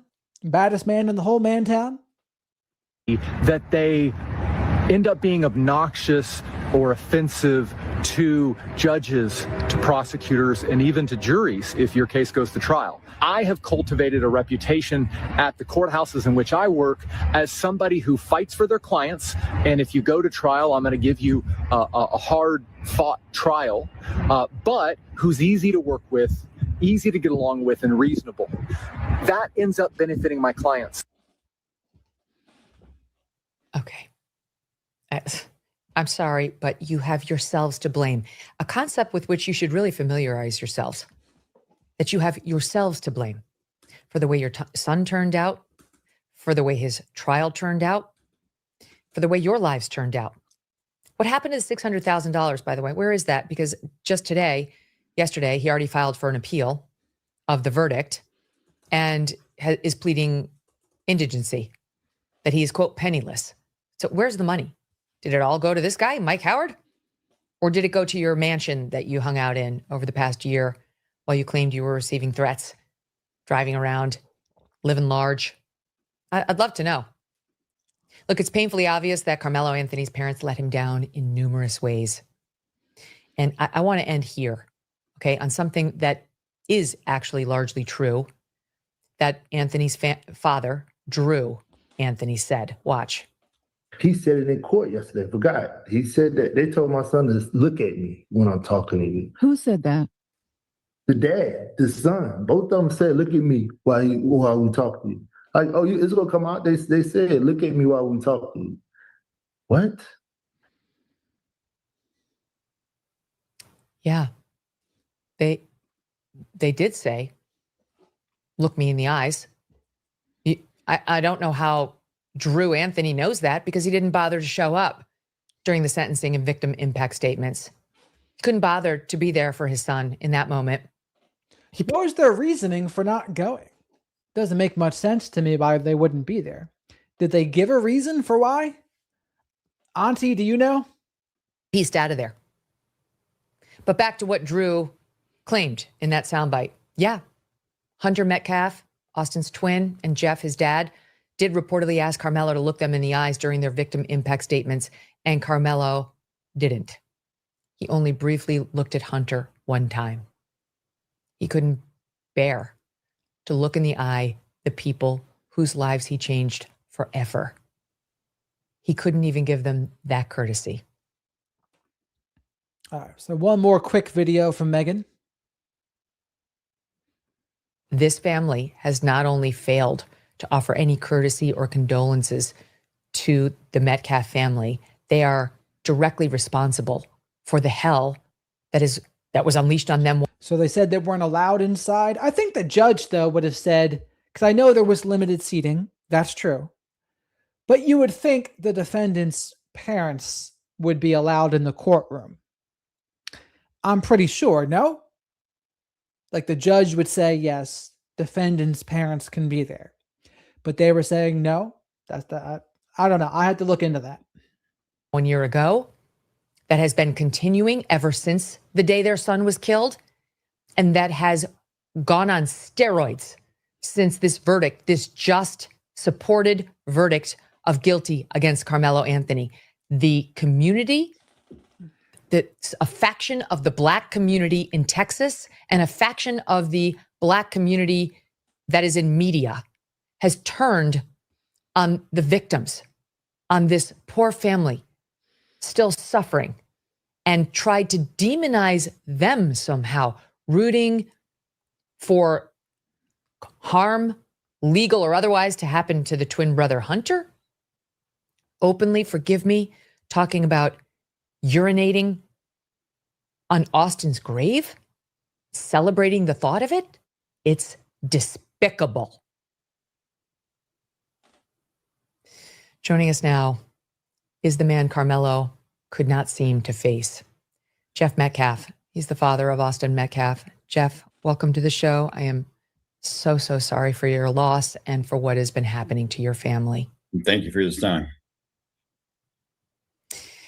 Can I just start with your reaction to the disgusting blowback that your family is receiving now for some reason in the wake of this guilty verdict? I mean, to be honest, it doesn't make any sense to me at all.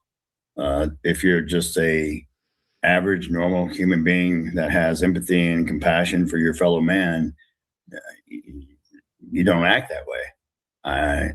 The moral decay of society today is rampant, and the only people that can fix it are us, the ones who exist at this very moment, to make sure you teach your kids right from wrong. And guide them and give them love and guidance and let them grow and become a contributing factor of a member of society. The moment the verdict came down and you heard them say guilty, what did you feel? Realistically, I mean, there was a sense of relief. And it was going to be a sense of relief no matter what was said. I just needed to get through this time frame of this process. It's been a long time since my son was murdered, and not being able to speak, why my dead son's being drugged through the mud, memes, pictures. But let me make one thing clear. That has went on from both sides, and I don't condone any of it. I've seen the things that they've made about Karmelo, and it's disgusting. It's just as vile as the things that are done about my son. And those people that are so far left or so far right. What do we have here? Nanny Goat and the flock of black sheep with a $10 super chat. Shadow is about to fall again. Has he been mousing every night? He has his soy-free Hootie snacks. We'll get him more upright and alert for you all out there. Maybe I gotta get him a better perch one day. But thank you very much, Nanny Goat. That's going to go straight to the soy-free Hootie snacks, as we call them here. And we always get so much support. So Shadow and I are always happy to hear that. That has the need to attack a dead child or a child that's going to prison or a child, any child. It doesn't sit well with me. He's going to have to take the consequences for his actions, but we don't need piling on. I mean, this has been a tragedy for both families. Unfortunately, the Anthonys still continue to deflect from the truth. The truth has been out there. The truth was exposed. There was no 411. There was no broken phone. All the lies have been debunked. And if they were at the trial during sentencing or during impact statement, they would have some more information, but they chose to abandon their child at that point and let him be there by himself. That alone, to me, says a lot about their parenting skills and who they are as people. That's a true reflection of their character. It has nothing at all to do with me. Have you come to know anything about Karmelo Anthony in the past year? Because he's said nothing. All we've seen from the parents is some racial grievance and just fact revision that bears no relation to what actually happened inside the trial. And the fact that they represented themselves with a spokesperson who is undoubtedly a race hustler. He's been injecting race into this case from the very beginning, this Dominique Alexander. So have you been able to learn anything about Karmelo Anthony this past year? No, ma'am. Nothing. All I know is he was put on house arrest and he got to enjoy his freedom as he gets to stay at home and play video games and eat pizza and have friends over, and gets to go to the library, gets to go get his haircut, still gets to live until the trial. I knew nothing. I don't know where they live. They don't communicate. Ever since the press conference when I came to try to bridge the gap and they had me removed, Dominique Alexander proceeded to gaslight me. He acted like, he had this professional security team, which actually DPS has already found him guilty of operating a security team that's not licensed. This person has floundered, and all he wants to do is infomercials for NGAN. He really is, I call him Minister Irrelevant, because that's who he really is. He wants his 15 minutes of fame. He wants to give the Anthonys bad advice and take their money. And that's what he did. And from what I understand now, there's maybe a little bit infighting on that side of the camp. I heard that Tiffany Billions was blaming Dominique Alexander for the sentence that he received. No, the sentence he received was too light to begin with. But he's lucky he got 35. Because as my ex-wife pointed out, me, her, and Hunter, and the rest of our family, we've all been served a life sentence. Thanks for watching. And you see, his dad certainly changed his tune, didn't he? From the time that he was trying to reach out with the olive branch. But I think what happened is people were treating him like his son was actually the guilty one, and he was getting tired of being gaslit. So hence the change in tone. And hence those victim impact statements went the way they did. If they would have listened to the lead attorney, it wouldn't have gone down like that. I bet you. Now we're going to watch someone new that you've never watched before with me. To use. I don't know what to do. I got 5 boys. I don't know what. I ain't got nothing to tell them no more. This is Stephen A. Smith, by the way. And while you're here, please make sure you like the video, because likes are free. Love tap that like button. Hit the like button. The like button requires a rep every video. Make sure you subscribe to the channel. That only requires 1 rep. Say hello to the flock of Black Sheep Nation, as we call them. And as always, super chats, super stickers, and becoming a channel member, gifting channel memberships, great ways to support the channel. They help me pay for Shadow the Night Owl's soy-free hoodie snacks. He's very hormone conscious, And thank you very much for all of the support that we've gotten so far. Is this Coleman Hughes or is this someone else? It's not Coleman Hughes. Ain't walk away no more. Well, for starters, it's very simple.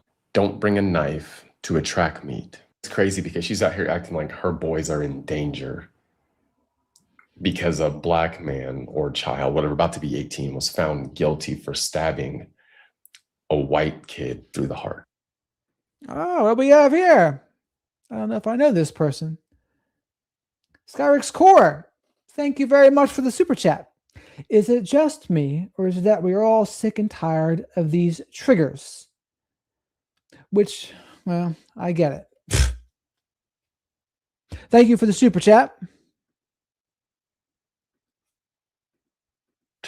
And killing him. So he was found guilty on murder for stabbing Austin Metcalf through the heart and killing him at a track meet with a knife he was not supposed to have at that track meet. She's acting like, what is she supposed to do about her boys? Ma'am, the biggest threat to your boys is not white people.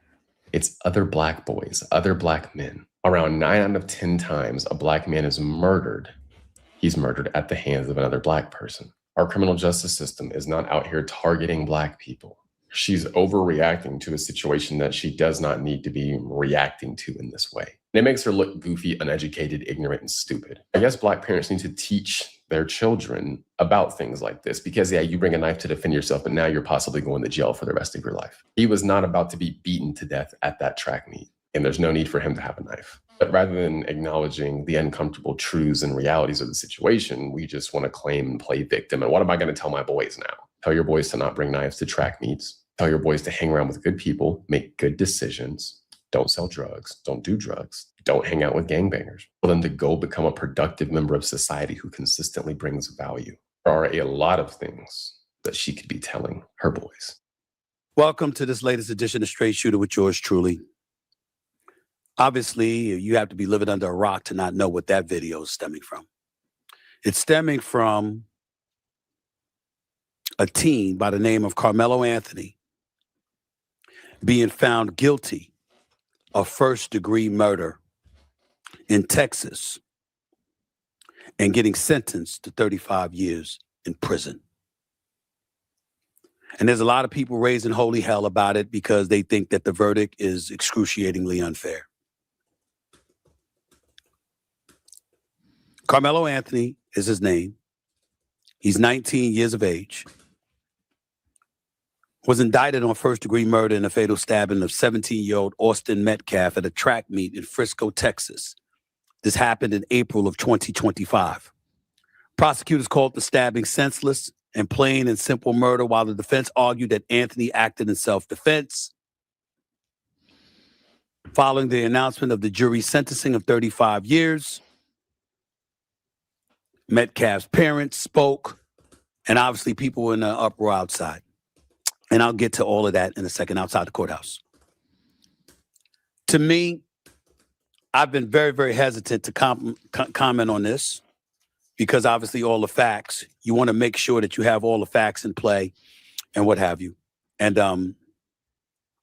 upon reading about the facts, hearing what happened from witnesses, from what was they said, Karmelo Anthony told them what happened himself, and what information and what evidence was deduced, we're looking at the fact that he was sentenced to 35 years.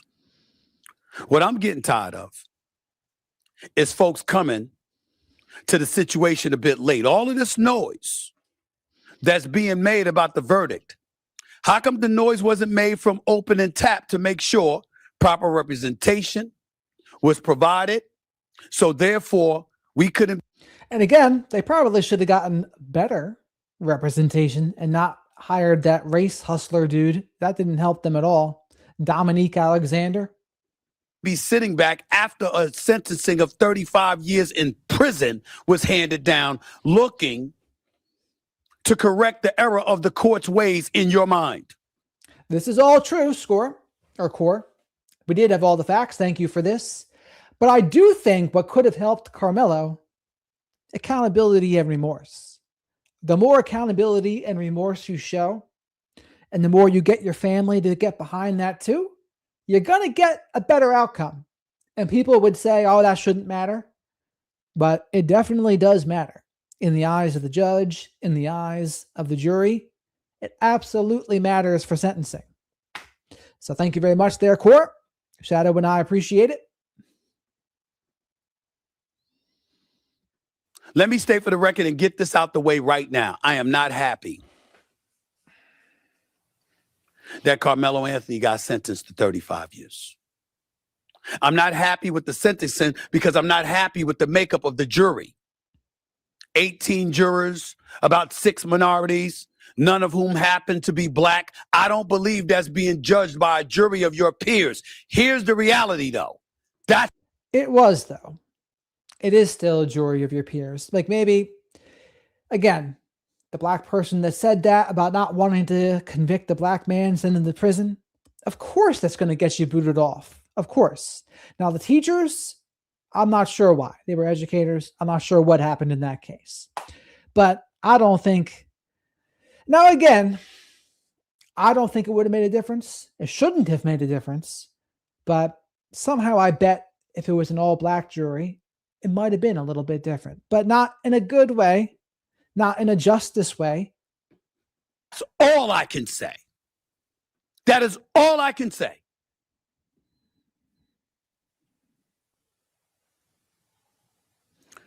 Karmelo Anthony murdered Austin Metcalf. There is no other way to slice it. How else do you explain, or can you explain, Explain.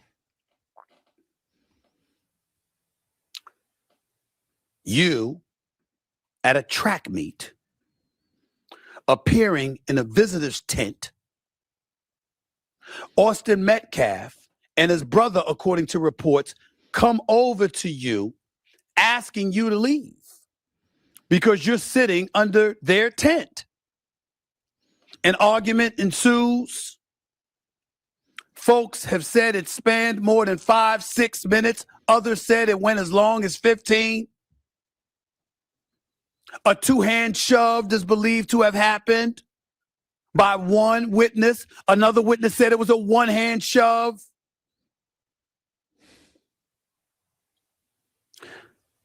How does that justify Karmelo Anthony pulling out a knife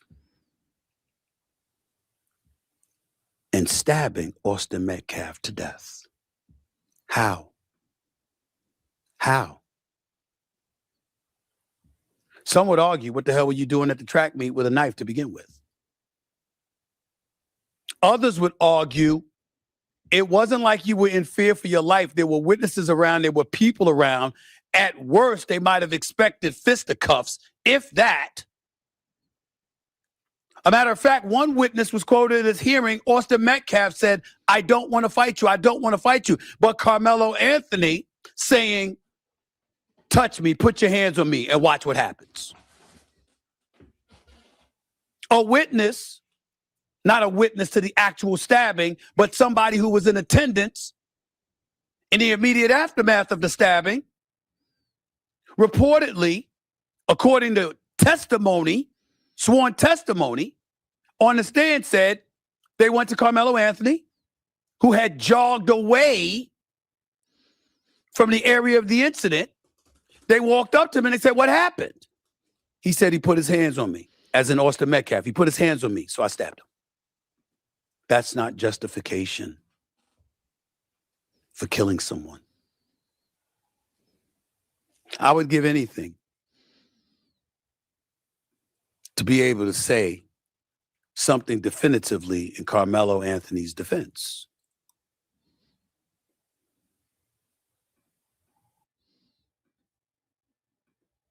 We got this here. Thank you very much for the super chat here, Court. Here is a fun fact, Stephen A. How different would this be if it was a gun, not a knife? It should really just be the same. It's murder in both ways. The only thing I disagree with Stephen on is I don't think the jury made that much of a difference. I don't think it was a jury of his peers, period. The rest of it's true. He's going to go on to say he thinks the sentence was too harsh. But again, he's going to cite a case, and I'm going to give you some pushback on it. I'm going to give him some pushback, I should say, when he brings it up. Thank you for that. If there was a shred of innocence to the incident itself, I would say so. I don't want to see a little black young man going to jail. But I don't give a damn what your race. I don't give a damn about what your race, your ethnicity is. Just because you're white and young doesn't mean you deserve to be murdered. And just because he's right about that, because you're black and young with challenges that black folks face every single day doesn't give you a license to murder someone. He's right about that.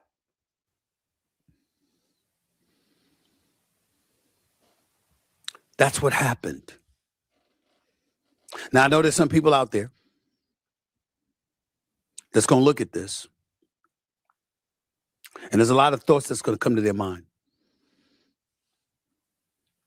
There's a lot of people that are in an uproar right now.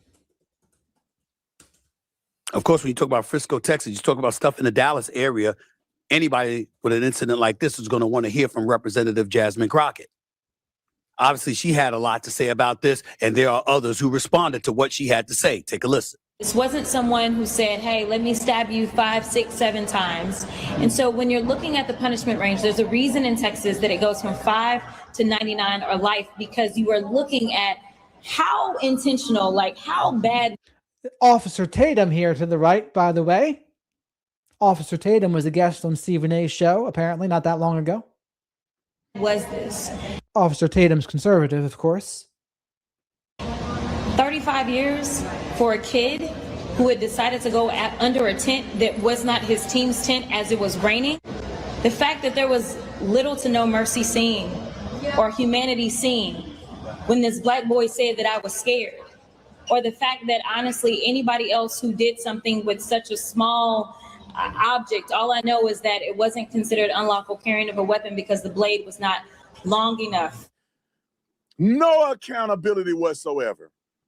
And y'all, taking up for these police officers that's trained. That, do you know how different it is to be at a track meet and a guy say, move out of my tent, and he say, I don't want to fight you, and you stabbed him, compared to a police officer who people are trying to beat and kill?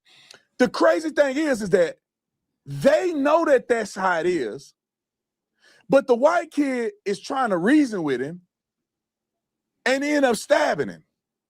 When he know doggone well, if them white boys came under his tent at his school, people be like, well, man, you got to get up out this tent or we're going to start throwing blows.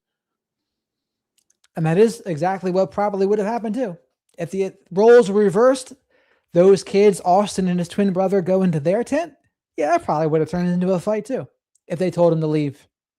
And they act like they victims, knowing that they would have been fighting instead of talking in the first place. To us, especially to teach our young black boys, because we have definitely seen this in our community, where the slightest of things has touched off something that can't be reversed. That's and true. Decision making and That's discernment and wisdom. And those are not easy conversations to have in a world that sees them the way that they do, but we have to have them to save them. The first woman was Representative Jasmine Crockett out of Texas.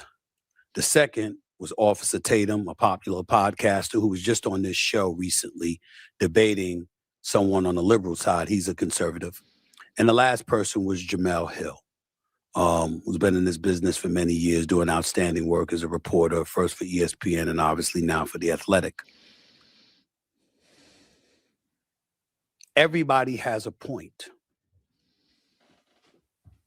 This is not an ad about both sides. No, this is not what that's about. I'm just speaking about what they said there. See, you're not going to hear me say that Karmelo Anthony didn't deserve to be convicted. You had no business having a knife at the incident. You damn sure had no business pulling it out. And you damn sure had no business stabbing somebody in the heart, the chest, right ventricle, or what they said. You had no business doing that. Over an argument? For what? One incident ruined the rest of your life. You were crying after the verdict. You were crying approaching and re-entering the courtroom for sentencing. Because obviously if you had to do it all over again, it's the last thing you would do. Why? So nobody is trying to absolve him from the heinous act that he committed. But listening to Representative Jasmine Crockett, I would ask an Officer Tatum or anybody else to pay attention to the specificity of what she said in this regard. She's talking about the 35-year sentencing. She's not touching on his innocence or guilt. And the reason why you touch on the 35-year sentencing, remember, she's licensed to practice law in Texas and Arkansas and federally, so she'd have a clue about what she's talking about. The reason why she brought this up is because of the case of Case and Allison. May not have heard that name before, but this person, Case and Allison, who obviously is not black, I should say obviously, but is not black, was sentenced to 10 years in prison after a 2022 stabbing at Belton High School that killed 18-year-old Jose Ramirez during a bathroom fight. This is also in Texas. But Allison was not convicted of murder. A jury instead found him guilty of criminally negligent homicide, a much lower level offense under Texas law. So what you're having is a situation where the law in Texas allows you to impose a sentencing of anywhere from, 5 years to 40 years or whatever it is. Whereas when it's criminally negligent homicide, that's a far lesser charge. So what they're saying is it's a similar incident. And if the incidents were similar, why is one sentenced for 10 years and the other is for 35?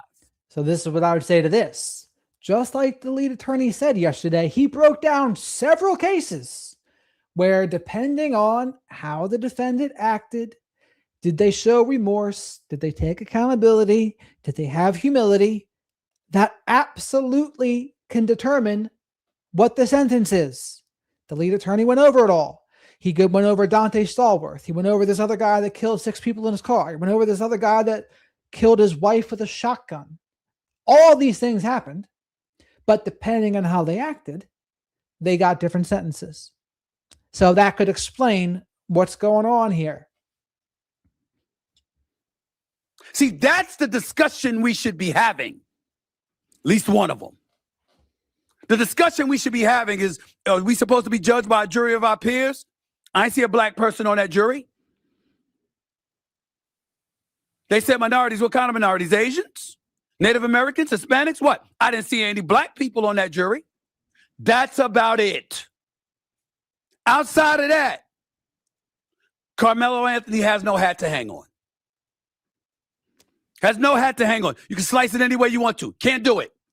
But that's what I would say to Stephen A. I'd say, Stephen, but what do you think is going to happen when he doesn't appear to show any remorse, doesn't take any accountability? The family instead is blaming Austin's father, acting like it's a racial injustice case. What do you think is going to be the result of that? It's not going to be good for Karmelo. I was at Stephen A. You know, they should have probably hired the lead attorney. And if they did, they would have gotten a much better outcome. Can't do it. But what Jasmine Crockett was bringing up is a point worth considering. Why was it this criminally negligent homicide as opposed to first-degree murder? In the days to come, I'm certainly going to have somebody on the air with me to explain the difference and why one was such a case and one was not.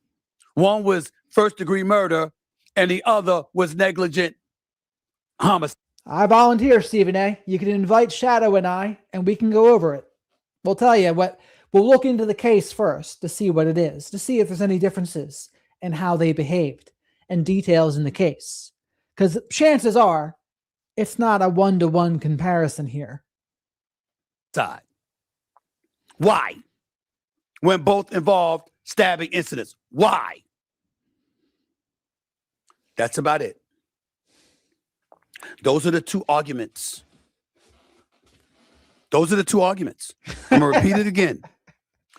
Criminally negligent homicide compared to first-degree murder. One involving a 10-year sentence, the other involving a 35-year sentence. Obviously, Karmelo Anthony getting the stiffer of the two. And the other is the makeup of the jury.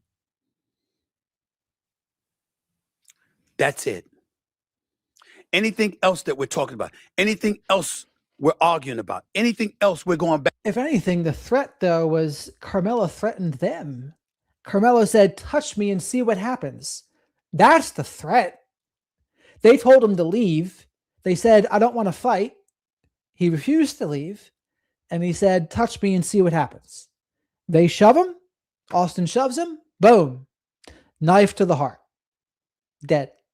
Death rattle. I mean, no matter what way you slice it, that's disproportionate and it's not reasonable or necessary. Back and forth about. Got to pay attention. You got to stop it. Because it gets into a more deeply rooted problem. So many times we look at certain situations and we ask ourselves, why do we continue to go through this? Because the system is against us. This ain't the argument. This ain't the time to make that argument. You were at a track meet. And at that track meet,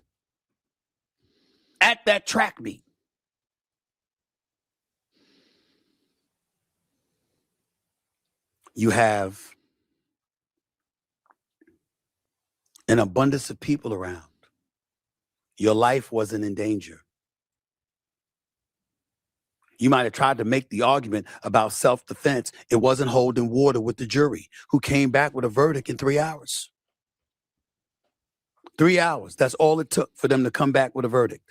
And the same jury was the one that handed down sentencing. So the issue is with the jury, and the issue is with the stiffness of the penalty. My point is, I'm watching everybody out there now, and everybody wants to make noise now. Where was the noise before? Activist, other lawyers, supporters, politicians, etc. Where the hell was everybody earlier? Because I didn't see it.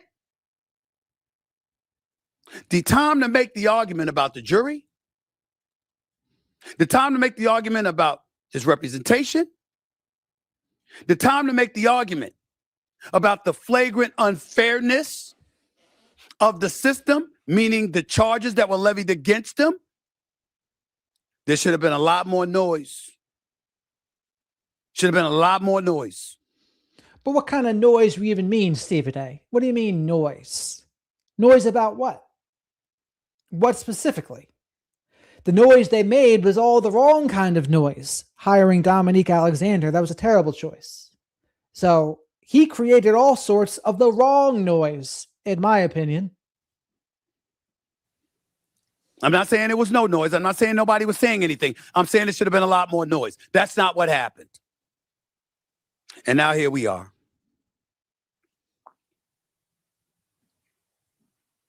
We're in a situation that you simply can't get around.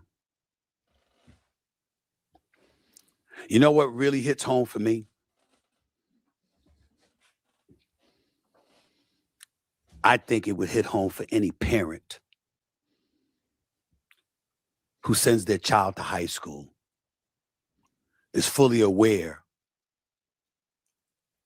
that they're competing in track, and then get a call or a knock at the door, and they're told that their child is never, ever coming home again,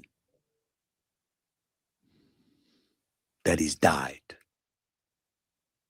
I think the father of Austin Metcalf, Jeff Metcalf, put it in a way any parent would feel when he said this right here.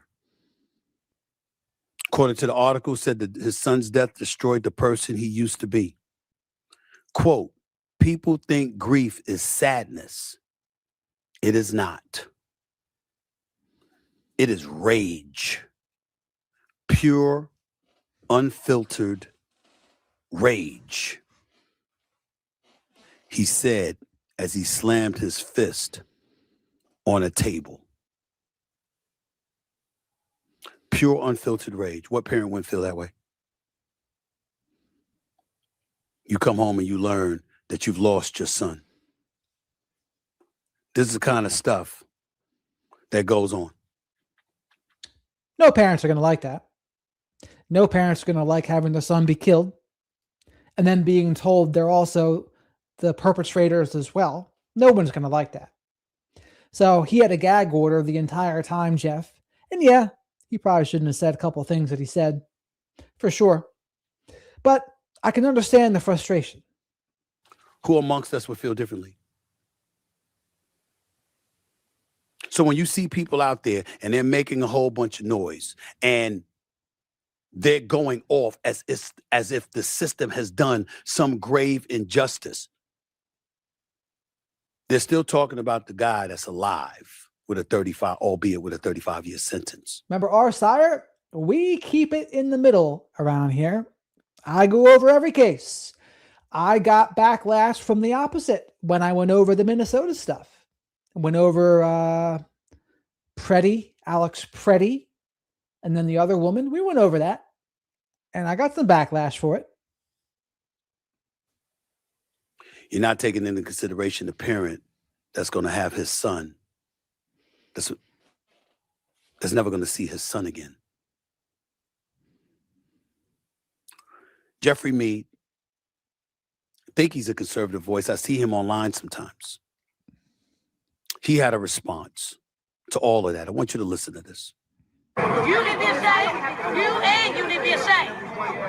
Because that's one of y'all that was in there. Notice what it was about. She said, you guys ought to be ashamed because that was one of y'all's that was in there. Meaning the black law enforcement officers ought to be ashamed. And Sharon, two things can be true. One, I can understand Jeff's frustration, anger, and rage. And two, he can also have gone too far. Both of those things can be true.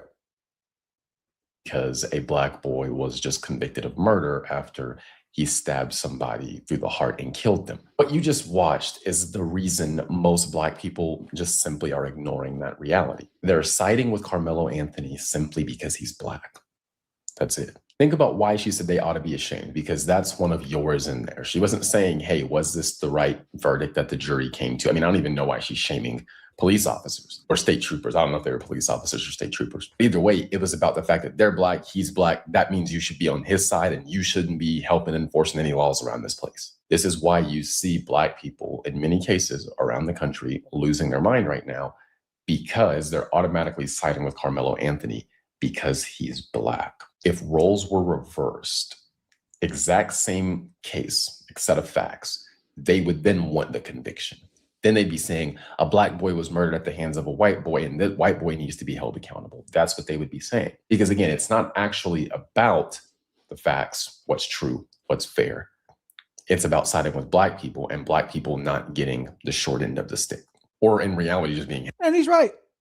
He's right. I mean, you flip the you flip the races here. The very same people are saying one thing now, would be saying another thing later. True. So I agree. Held accountable. This is one of our problems, because when you're this pro-black, no matter what, it hijacks your ability to reason. And you say dumb things, you do stupid things, you run yourself out of opportunities, you lack accountability. This is one of black Americans' biggest problems. And overall, our biggest problem in the country right now is this. But when you say that, you get called a coon, a Sambo. Many of us don't like to hear the harsh reality. And the harsh reality is black people have to be better. Black people siding with other black people simply because they're black is what makes black Americans, and honestly, the laughing stock. And honestly, it's not just black Americans that do this. I mean, you can break this down into gender war territory. You can break this down into political territory. You can break this down into religious territory. You can break this down into Israel-Palestine territory. There's any number of ways you can break it down. But it's true that people will be blinded towards what they agree with, and they'll have confirmation bias. Happens to a lot of people. Of all of the races. They just don't do it to your face. Jeffrey Mead, I believe that's your name. Before I say anything in direct response to what you just articulated, I don't know you. I think you're a conservative or whatever, and that's fine. I would ask you to be a little bit more sensitive. As black people, let's stop talking as if black people have never suffered in this country. That we don't have a reason to be suspect and to raise the proverbial eyebrow. Like the system is always just, and the system always has done right by us. And we've never been victimized, because that's how you sound, my brother. I'm just saying dumb, saying folks are dumb, and saying folks, all of this other negative stuff that you used earlier in the quote. Relax. See, one of the things that black conservatives are going to have to come to a realization about is that the manner in which you communicate and you present yourself and the arguments that you make sometimes emanate from your own victimhood. You go at liberals or people with liberal or left-leaning thinking because of the manner in which you're talked about as a conservative. I get it. I don't think you deserve it. Maybe, sometimes maybe, but that's a little bit of flipping the script. So what I would say to Stephen is also, two things can be true at the same time. Yes, there was slavery. There was Jim Crow laws. There was redlining laws. And there has been black people getting more time for the same crime. That has happened in the past. Those things are true. But what that guy Jeff said, I think a lot of what he was saying was true too. So there comes a point when, yeah, you can say it understanding the past and understanding history, but it's also important just to be truthful and to tell the truth about what's going on. And I think that's what he was doing. He was telling the truth about what's going on. You can kind of police his tone. That's what Stephen A is doing here. He's kind of policing his tone, but the message is true that he said. That guy Jeff, I'm saying. We know I've been called sellout, coon, all of this other stuff. The second I disagree with black folks, I get it. Sellout? You're referring to Kevin Hart, I guess, right? Kevin Hart said that about him, called him a sellout. But what I'm saying to you is that part of the reason you come at black folks that you disagree with in the same manner is because they've done it to you, because your ideological tilt or your way of seeing things might be different. Two wrongs don't make a right. That's all I'm saying. Don't know you, respect your work that I see online, and I ain't trying to disrespect you. I'm just saying, let's show a heightened level of sensitivity. There are a lot of people in the black community that have been traumatized from an historical perspective because of the system we've lived under and because of personal incidents that have happened in our lives involving law enforcement and beyond that would make us a bit reticent and apprehensive and suspicious about anything emanating from the court system. Let's just be sensitive to that. In the same breath, being sensitive to that lets everybody understand. But Butterfly, I have no idea what that video is about. Where did you learn about it? What is supposed to be the content of the video? If we're going to talk about it, we have to have all the facts before we just start talking out of our ass. At least talking out of my ass, I should say. Jeffrey Mead had points that are valid. We can't be so emotional that we're ignoring the facts. The fact is, Karmelo Anthony pulled out a knife, stabbed and killed another young man just because he was asked to leave a tent that he wasn't supposed to be in or under, although he was there just to get away from the rain. He wasn't supposed to be there. Now, that didn't give Austin Metcalf or anybody else the right to put their hands on him, to shove him, but it doesn't warrant a killing.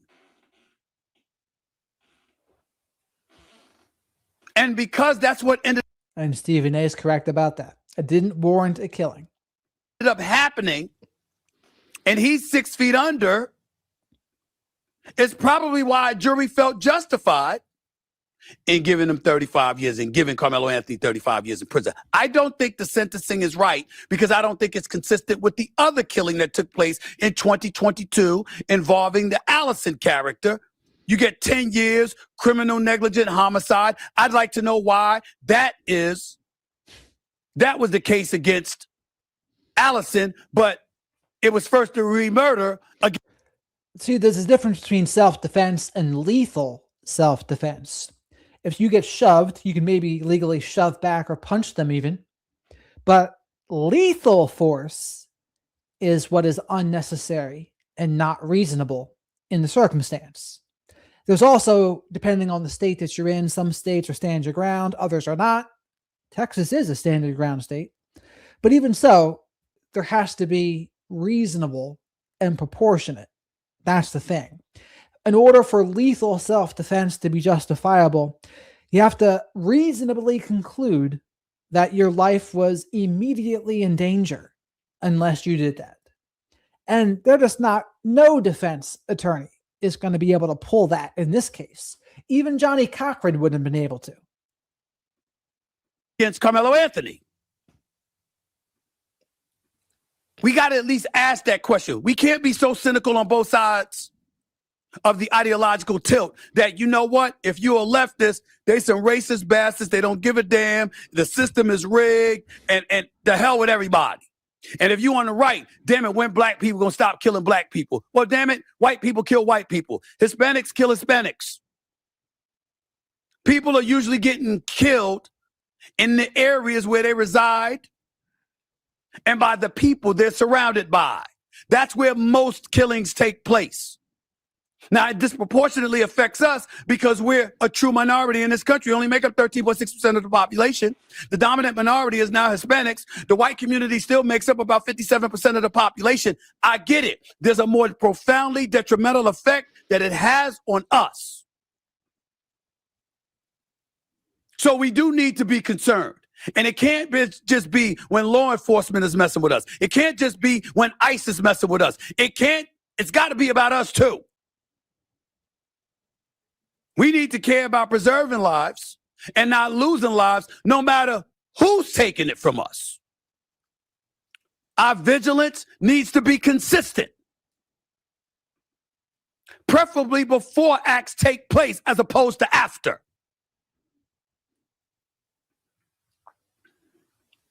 But in the end, the truth is the truth.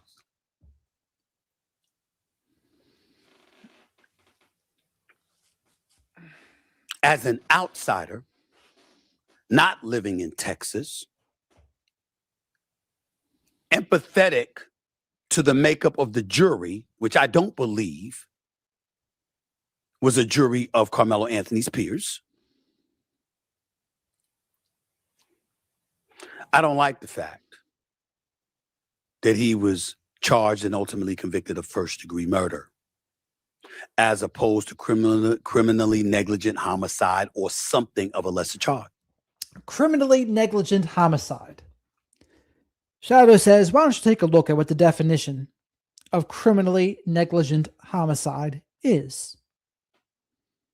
What is criminally negligent homicide?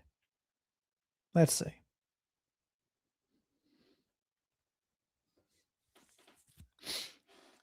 Fast answer. Criminally negligent homicide is a crime that occurs when a person causes another person's death through criminal negligence, meaning they failed to perceive a substantial and unjustifiable risk that their actions could result in death, and that failure was a gross deviation from how a reasonable person would act. In simple terms, it is generally considered less blameworthy than murder or manslaughter because the person did not intend to kill anyone and may not even have been aware of the risk, but their negligence was so serious that it became criminal. The problem for Karmelo is, how can you say stabbing someone in the heart, you didn't understand the risk that would maybe kill them? That's what would probably rule out criminally negligent homicide to me. I don't like that. That's the reality. And as we sit here, before I get on out of here, and we think about and contemplate the kind of points that we've been talking about,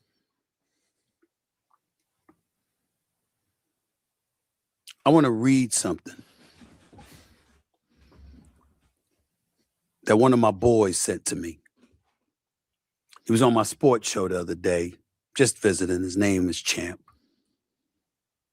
I don't want to take credit away because it's something that he's been following. He's been following the case. He's very passionate about it.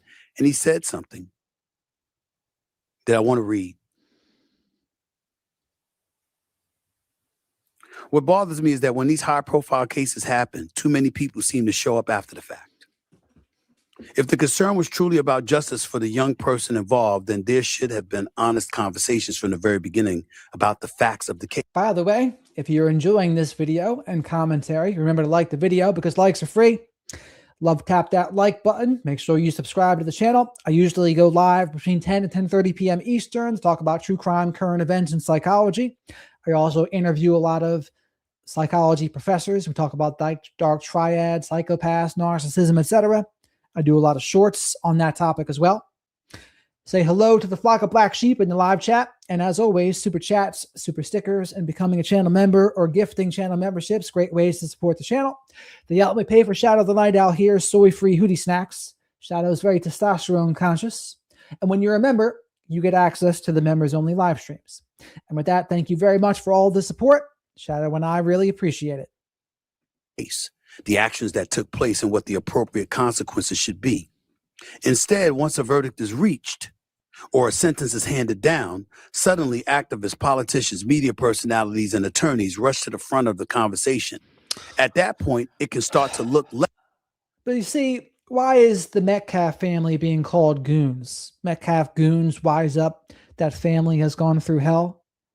Karmelo's family has gone through hell. What do you call it when your own son's been killed? What do you call that, if not going through hell? So to me, I mean, that sentiment is just ridiculous, honestly. Less like it is about the individual and more like it's about publicity, influence, politics, or money. What I'm saying to you, bro, is that when a case becomes high profile and attorneys, activists, and organizations get involved after the fact, the question has to be asked whether the focus is really on a young person or whether it's about creating a larger narrative. My concern is not whether someone is black, white, Democrat, or Republican. My concern is whether we are being honest about what happened. If someone is innocent, then fight for their innocence. If someone is guilty, then acknowledge that reality while still advocating for fairness, due process, and equal treatment under the law.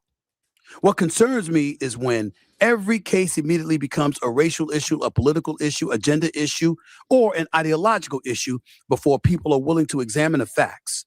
When that happens, justice can become secondary to the narrative.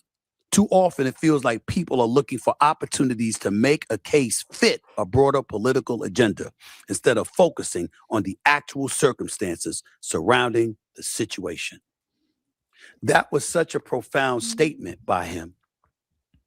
I wanted to make sure that I took no credit, that I gave it to where it deserves. Champ said that, not. Well, for one, I wasn't talking about true crime at the time. Even Bruce Rivers, the criminal lawyer, said the difference in the Zimmerman case, though, is he was beat up. That's what Bruce Rivers said. I don't know all the details in that case, but that's what Bruce Rivers, the defense attorney, said. And for him to say that, that's saying something. Me. He's 1,000% right. He's 1,000% right. There are advocates who are not focusing on that. Next Generation Action Network, the advocacy group out of Texas. The Next Generation Action Network is outraged by today's jury selection process in the Karmelo Anthony trial. The prosecution used its final strikes to remove the remaining qualified black jurors from the jury pool, raising serious concerns about fairness and equal justice. We respect the court, but we will not remain silent. The Next Generation Action Network will continue monitoring this case and informing the public every step of the way. Every person deserves a fair trial and confidence that justice is being administered without bias. We are calling on the court to ensure Mr. Anthony's constitutional rights are fully protected. That was written on June 3rd, just over a week ago. But this case is not about Zimmerman. We're talking about this case. I don't necessarily know all the details of the Zimmerman case. I'm not for what happened. I'm not for him chasing them down at all. But even bringing that up is whataboutism in terms of this case. So a week later, Karmelo Anthony has now been convicted of first-degree murder. His life, without question, completely ruined. We can fight for a better jury. And here's the other thing about it, too. There's probably tons of cases where there's two people that are white, or even a white person killing a black person, and they get in trouble. The thing is, it's just not news because the right thing happens. You have to understand, people are getting manipulated by what even gets popular. And lies of omission, etc., they play a huge part in how people see things. So you got to keep that part in mind too. The things where the right thing happens, it just doesn't make the news. People aren't going to talk about it. We can fight for justice. but not without asking ourselves, particularly in this case, what is justice? Are we really going to sit here and act like he should just be allowed to go home and that he should not have to worry about spending any time in jail? And again, with Alex Preddy when he was killed, I didn't think that was right. And I went over it. But I wasn't talking about true crime years ago when the Zimmerman thing happened. But now that I am talking about current events and true crime and psychology, I go over everything that comes up now. So when things pop up, I'll go over it and I'll give my thoughts on it. When, because of an argument where nothing more than a shove took place, an individual is dead because Karmelo Anthony stabbed him in the heart. We can't go there, ladies and gentlemen, no matter what. And keep in mind, as a last nugget of information, the murder charge carried a sentence of 5 years to life in prison. The state agreed to allow jurors to consider, quote unquote, sudden passion as an argument, which, if proven, would have limited the sentence from 2 to 20 years, according to the station WFAA. The defense argued that Anthony was overwhelmed by a strong emotion and acted before having time to calm down. The jury was allowed to take that into consideration, and they still came back with a guilty verdict for first-degree murder. And then within hours came back with another verdict, sentencing him to 35 years in prison. Violence isn't the answer. And under no circumstances, outside of true life-threatening self-defense, should it be justified. Karmelo Anthony's life was not in jeopardy. There were people around. Not a punch was thrown, according to reports. It was a shove precipitated by Karmelo Anthony saying, "Touch me and watch what happens." And then he told the coach that ran up to him and asked him what happened. He said, "He touched me, so I stabbed him."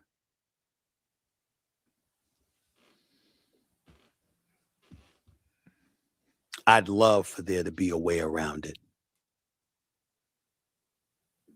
where Austin Metcalf wasn't dead, where Karmelo Anthony wasn't charged with first-degree murder, where he didn't have a knife at a track meet.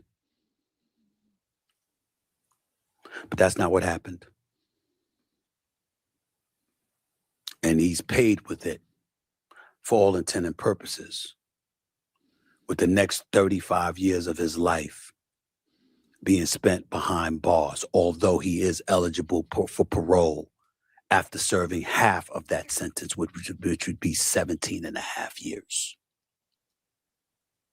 Chances are, at a parole hearing, 17 and a half years from now, ladies and gentlemen, assuming Karmelo Anthony spends that amount of time in prison, because the verdict isn't overturned on appeal or anything like that, chances are, if still alive, Jeff Metcalf, Austin's father, will be in attendance for that parole hearing, doing everything he can to deny Karmelo Anthony any shred of leniency. And I'll end by asking this simple question. Could you blame him? Could you really, really blame him? At least he ends on a good point there, Stephen A. I'd be very curious what Stephen A would have thought of the lead attorney's video that we went over yesterday. I think he would agree with it. That's it for this edition of Straight Shooter. My heart goes out to everybody. Karmelo Anthony's family, Austin Metcalf's family. It's tragic all the way around. 2 lives of 2 promising teenagers lost In one case, definitively forever. In another case, in all probability. It's a damn shame. All right, that's Stephen A. Smith. I think that's the first time we've gone over him on the channel here. One more video before we wrap it all up.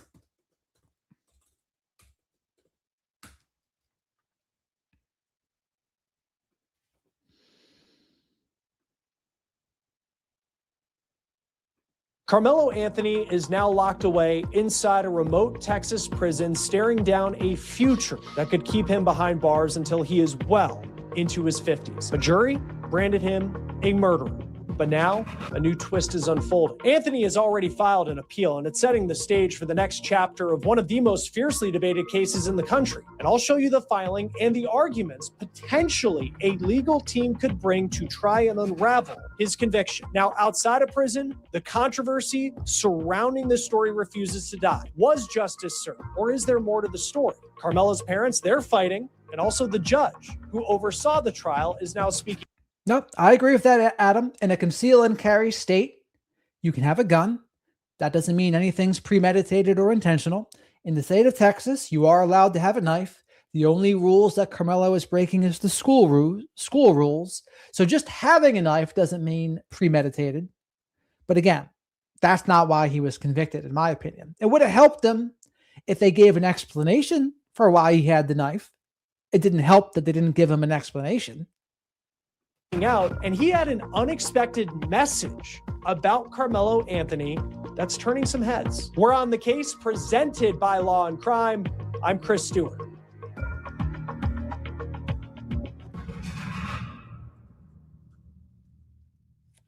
It took the jury less than 3 hours to find Karmelo Anthony guilty of murder, and then another roughly 3 hours to determine that his punishment would be 35 years in prison. Now, on one hand, that sent a strong message that the 12 jurors who saw this trial, they didn't really buy the argument that Karmelo's defense was making. And now there are some new questions being raised, and especially being raised by Karmelo's parents, about how the defense approached this case that we're going to talk about here in a moment, because this story is only gaining steam and getting more attention since the verdict earlier this week. By the way, make sure you like the video because likes are free. Tap that like button. Make sure you subscribe to the channel. I go live almost every night to talk about true crime, current events, and psychology. Say hello to the awesome and amazing flock of black sheep in the live chat. And as always, super chats, super stickers, and becoming a channel member or gifting channel memberships, great ways to support the channel. And thank you very much for all of your support. Karmelo Anthony shirts, as far as the eye can see. And I'm going to update you on everything that is developing right now. And Jesse Weber, host of Sidebar here on Law and Crime, he's going to be with me here in just a moment to talk through how this trial went and what an appeal potentially could look like. Y'all know y'all wrong. I swear to God, I'm sick of this. I'm tired of this. Now, this is video here of the group that was outside the courthouse in McKinney, Texas, the day of the verdict earlier this week, where we did see some tension. I also want to show you this. This is the new mugshot. Tension, eh? That's one way to put it. But again, I'll always say, this case was not the case to be making that kind of stand. It's just not. That we received of Karmelo Anthony since he is now in state prison in Texas. You can see in this mugshot, he has his head shaved. Now, we have learned that Karmelo will begin serving his prison sentence here, the Wallace. And you know the difference. People attacking someone with a gun that knows they have a gun, that is dumb. That is also dumb. I also agree Kyle Rittenhouse is guilty of being dumb as well. But guilty of being dumb is not the same thing as murder. Pack unit in Navasota, Texas. It's roughly 3.5 hours away from where he stabbed Austin Metcalf to death at that track meet in Frisco outside Dallas in April of 2025. What we know about this prison, it's all males. It is roughly 1,500 inmates, and it's a minimum security prison. Now, Karmelo Anthony has wasted no time in filing a notice of appeal, and we found a line in the document pretty surprising. Now, this is the notice of appeal. It's filed in Collin County District Court. That's where the trial took place. And in the notice, it says, quote, "I am penniless, destitute, and indigent person, too poor to employ counsel to represent me on the appeal, and too poor to pay for or give security of the statement of facts and a true copy thereof herein. So Anthony wants a court-appointed attorney for his appeal. And at 19, I mean, you kind of understand. I mean, he's just graduated high school. He's legally an adult. He's now a prison inmate. So it's not a surprise that he doesn't have the money to afford an attorney. But it also raises some questions about the hundreds of thousands of dollars that was raised for his criminal defense. And Yeah. I mean, where did that money go? criminal defense is not cheap. Now, initially, there was a fundraiser last year around the time of his arrest that was put up on GoFundMe, but that was quickly taken down because GoFundMe has a policy where you can't raise money for people who are accused of violent crimes. Give, Send, Go does not have that policy. But after Anthony's guilty verdict in that murder trial, the site brought his fundraiser down. And the reason they said was, quote, the fundraiser was to promote pretrial needs, and those funds were dispersed over the past year for lawful purposes, including legal defense and family relocation. With that stated purpose now complete, the fundraiser has been closed. So the notice of appeal tells us that Anthony would like a court-appointed attorney for his appeal, but it doesn't tell us yet why he is appealing. What would the grounds be for an appeal? We do know, though, through some interviews that his parents gave to two outlets that we know about after the verdict, they were not happy with the defense of their son.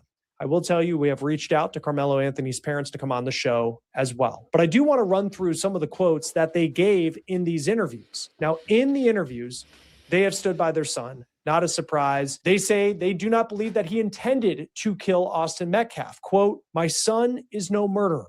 My son didn't intend to hurt anyone. My son was defending himself. That's Karmelo's mom, Kayla Hayes, telling CBS Texas. Now, Karmelo's parents also say they believe the trial was flawed and unfair. Quote, everyone actually lied on the stand, says Karmelo's mom. Now, there was another interview they gave with the Breakfast Club, Power 105.1 FM. It was posted to YouTube. And there, Karmelo's parents talked about how they would have potentially approached the legal side of the case differently. They said that they do not believe their son got a fair trial. Quote, we got comfortable with the instructions that we were told. We were told not to say nothing. We were told not to do this. So we followed all the instructions that we were told. We were told, don't do this. Don't talk to this person. It was all this, and look what happened to my son, said Karmelo's dad, Drew Anthony, in that interview. Now, Karmelo's dad also said that his son was told that they should not make this case about race, and that was by their attorney. But he said that he believed that race played a role in the outcome. He said the family was advised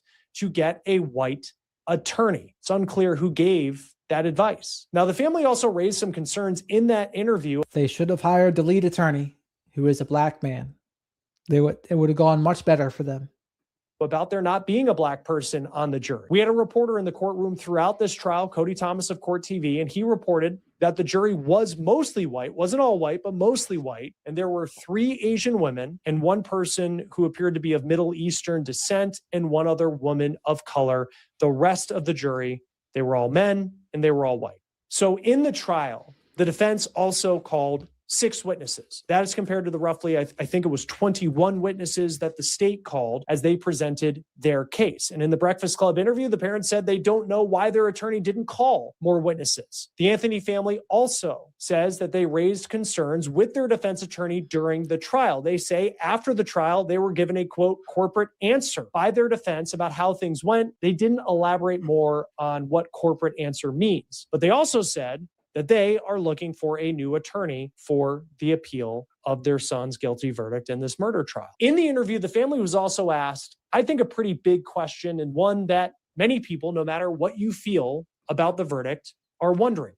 Why did Karmelo Anthony not testify? Karmelo's dad said, quote, based on everything, he didn't need nothing, because everything they said when it's self-defense, they have to prove it. They never proved it. Now, it is unclear if it was ever in the plans for Karmelo to testify in this trial and whether it was the attorney who gave the advice that he shouldn't. But we have seen in many high-profile self-defense cases, and Jesse's going to join me here in a moment, we're going to talk about a couple of them, where the defendant does take the stand, and it can be the biggest moment of a trial and be the difference between innocence and guilt. And now the judge who oversaw this case is also speaking out. Judge John Roach of the 296th District Court says that he stands by the verdict that was found in his courtroom. He spoke to WFAA TV in Dallas, and he said in this interview something about Karmelo Anthony that we weren't expecting, considering the guilty verdict in this murder trial. Roach said that he stands by his decision as well not to allow cameras in the courtroom, saying,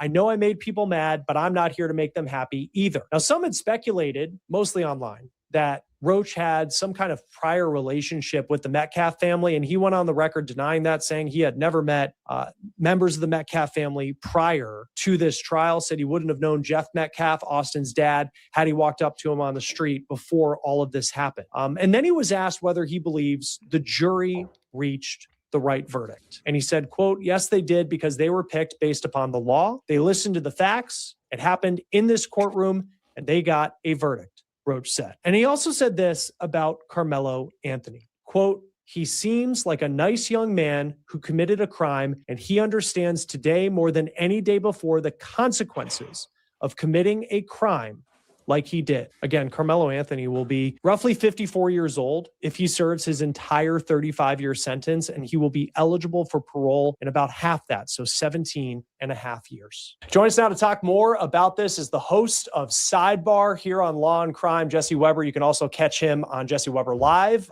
It's the first time I've ever seen the two of these guys together, Jesse Weber and Chris Stewart. Shadow is shocked. He can't believe his eyes. On News Nation. Good to have you, Jesse. Thanks for doing this. I know we've been covering this case. You look at the family of Karmelo Anthony, and incredibly emotional, understandably so, with everything that happened, and they're not happy with the defense and how things went. And you certainly see from some of the testimony, some of the things that I think they would have wished they had done differently. But is there enough there when you look at this for them potentially to file an appeal based on the fact that they just didn't like the counsel that they got? It's a great question. First of all, Chris, thanks for having me. I've made it. I'm on the case. Look at this. I know. Great. My debut. Look, everybody has a right to an appeal, and every criminal defendant should file an appeal, unless, of course, they pled guilty, right? Now, I think they have some fair concerns. It's very difficult for us, even though we've covered the trial. And even if things did happen with the cheerleader, it's irrelevant to this case. It's irrelevant to what happened in the tent. Either way. Trial, and there were no cameras there, but we read the testimony. We tried to get as much reporting about it as possible. It's sometimes hard for us to look out and say, criticize the prosecution, criticize the defense.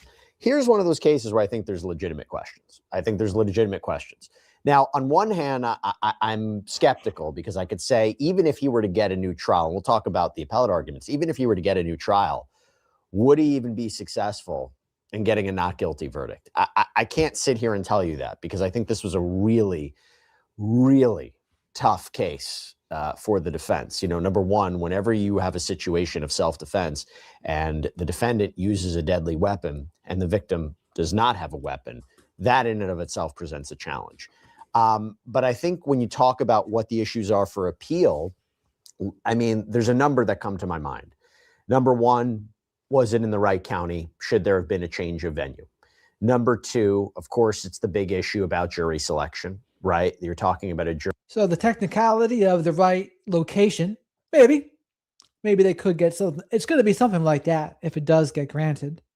Jury that had no black jurors. Now, that in and of itself doesn't mean that an appellate court is going to overturn the convictions here. You have to show a couple things. One thing you'd have to show is that the prosecutor... You're grasping at straws, Adam, because all that matters is what was said between the two of them and what the witnesses said. That's what matters. What other people said or didn't say to other people, how is that relevant to the case? You keep on trying to shift the goalposts and talk about different things. Prosecution improperly, illegally dismissed jurors or tried to excuse jurors on the basis of race. We call that a Batson challenge. If the court believes that could be grounds to overturn the conviction. But you have to show that. It's not so simple. It does become a question also Were the jurors themselves biased in some way? Would they be open to speaking to defense counsel about what the deliberations were like or what their motivations were? Do they do research into these jurors and look at maybe did they not disclose something during the jury selection process that they should have? So I think the jury selection issue is also going to be something for an appeal. And then there are moments during the trial that the defense will say it was unfair. One of the things that I'm sure they're going to bring up is during the jury instructions, they lost. They wanted to instruct they didn't want an instruction to the jury.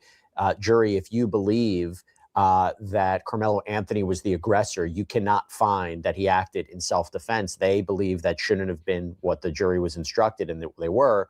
So there's going to be opportunities there. But during the course of the trial, there were a number of things the defense did or did not do that raised a question. I mean, Chris, do you have an understanding about why he brought a knife that day? I know they were really keen about saying the knife was a certain length and maybe, he had a right to have it, but still not clear why he brought it. I think some of their witnesses, at least one in particular, the defense called, wasn't the most helpful to their case. So, and you also have a family this is a tragedy on a number of different levels, but you have a family who now lost the son. They, one, obviously the Metcalfs lost their son, but also, and their brother, but also you have Karmelo Anthony who's going to spend potentially 35 years in prison over what happened here. And they're angry. And it's not uncommon to point the blame at the defense attorney.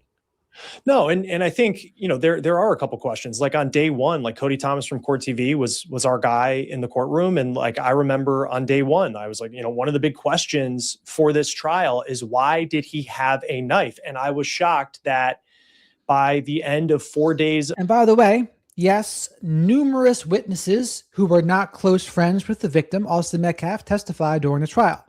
The prosecution and defense called over 20 witnesses, including rival athletes, track teammates, coaches, first responders, and medical examiners. So there's a bunch of people that were actually witness and testified. Of testimony, and I think it was a total of 27 witnesses. Like the only real answer we got was, well, it's just not illegal in Texas. If you have a blade under 5.5 inches, it's against school policy, but it's not illegal to have it. And I just feel like the jury might have needed a little bit more. Maybe one thing I bring up, they talked about in opening statements, this was a kid who loved to go camping. Like maybe that's his bag when he goes camping. He has a knife. Like that was never brought up. And I was kind of surprised about that. And then the other part too, because there were 6 witnesses for the defense that were called. And Drew Anthony, who is Karmelo's dad, said in an interview with the Breakfast Club that he didn't really know why more witnesses weren't called. And for people who aren't attorneys, I'm not an attorney. You sit back and you're like, it's not, in his words, it's like, it's not my department. But I was surprised that maybe there could have been and it's easy to Monday morning quarterback it, but like a use of force expert that could have come in and challenged some of the testimony potentially from like a medical examiner. Because we do see in trials, like one I thought of, very different case, but it's like Karen Reed, one of the more successful defenses we've seen in recent years. Like expert testimony for the defense was huge there. And in this situation, you had some witnesses who may or may not have seen things. I just felt like there could have been something more there, I hear you. You also have to have those witnesses. Like, were they going to have witnesses who were adamant? Karmelo Anthony didn't do anything wrong here. He was not the aggressor. I watched it with my own eyes. He was being attacked. He had no choice. I mean, were they going to have those witnesses? Could they find a use of force expert to suggest that using that knife in that situation was justified? I mean, I look, the defense's closing argument arguably did their best to try to suggest, what's he supposed to do? Walk away when you have these bigger guys around him? His life was in danger. He had no choice. I think the thing that might have helped Karmelo Anthony, or one of the, I wasn't surprised he was convicted. I did want to know if it was going to be manslaughter or murder. But one of the things I thought is, okay, he had Here's the issue though, Adam. I guarantee you, if the races were reversed, you would not be doing what you're doing right now. You would be doing the opposite, more than likely. Guaranteed. This knife, one direct shot into Metcalf's chest, heart, which was a savage stabbing. But at the same time, it wasn't like multiple stabbings. It wasn't like he kept going and people had to remove, him off of Metcalf. And then he just dropped it and admitted what he did. So there were elements there where you could argue potentially self-defense. But in terms of calling more witnesses, look, I don't know. But I do also wonder, from a strategic point of view, did they feel that whoever they thought about calling, maybe they weren't going to be very helpful to their narrative? And could they find the correct expert that would help their defense? I mean, again, as we talked about, at least one of their witnesses didn't go so well. I mean, this was a witness who apparently, I was listening to Cody Thomas talk about it, who had more of a relationship. But white people can also have confirmation bias depending on their political affiliation. It happens all the time. So, and you'll see this when people use all sorts of mental gymnastics to try to make it seem like something else happened besides what really happened. When the evidence says one thing, people will try to pull out all sorts of mental gymnastics to say, no, that's not what happened. You can't believe your lying eyes. You can't believe what the facts presented themselves to be. You have to try to find a different version. And there's all sorts of groups that are guilty of that. That's for sure. And you better believe if the races were reversed in this situation, a lot of the very same people that are on Karmelo's side all of a sudden wouldn't be. And it'd be on the other side. Just guaranteed. That's how it would go.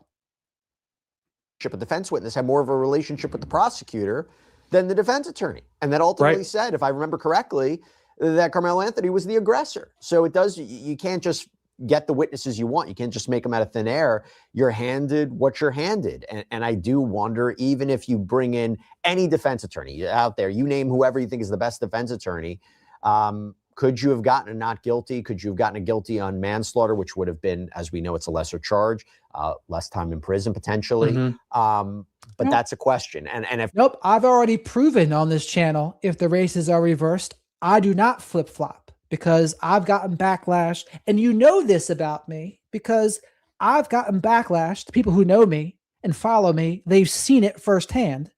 Leftists criticize me on some things. And then the Republican conservatives criticize me on other things.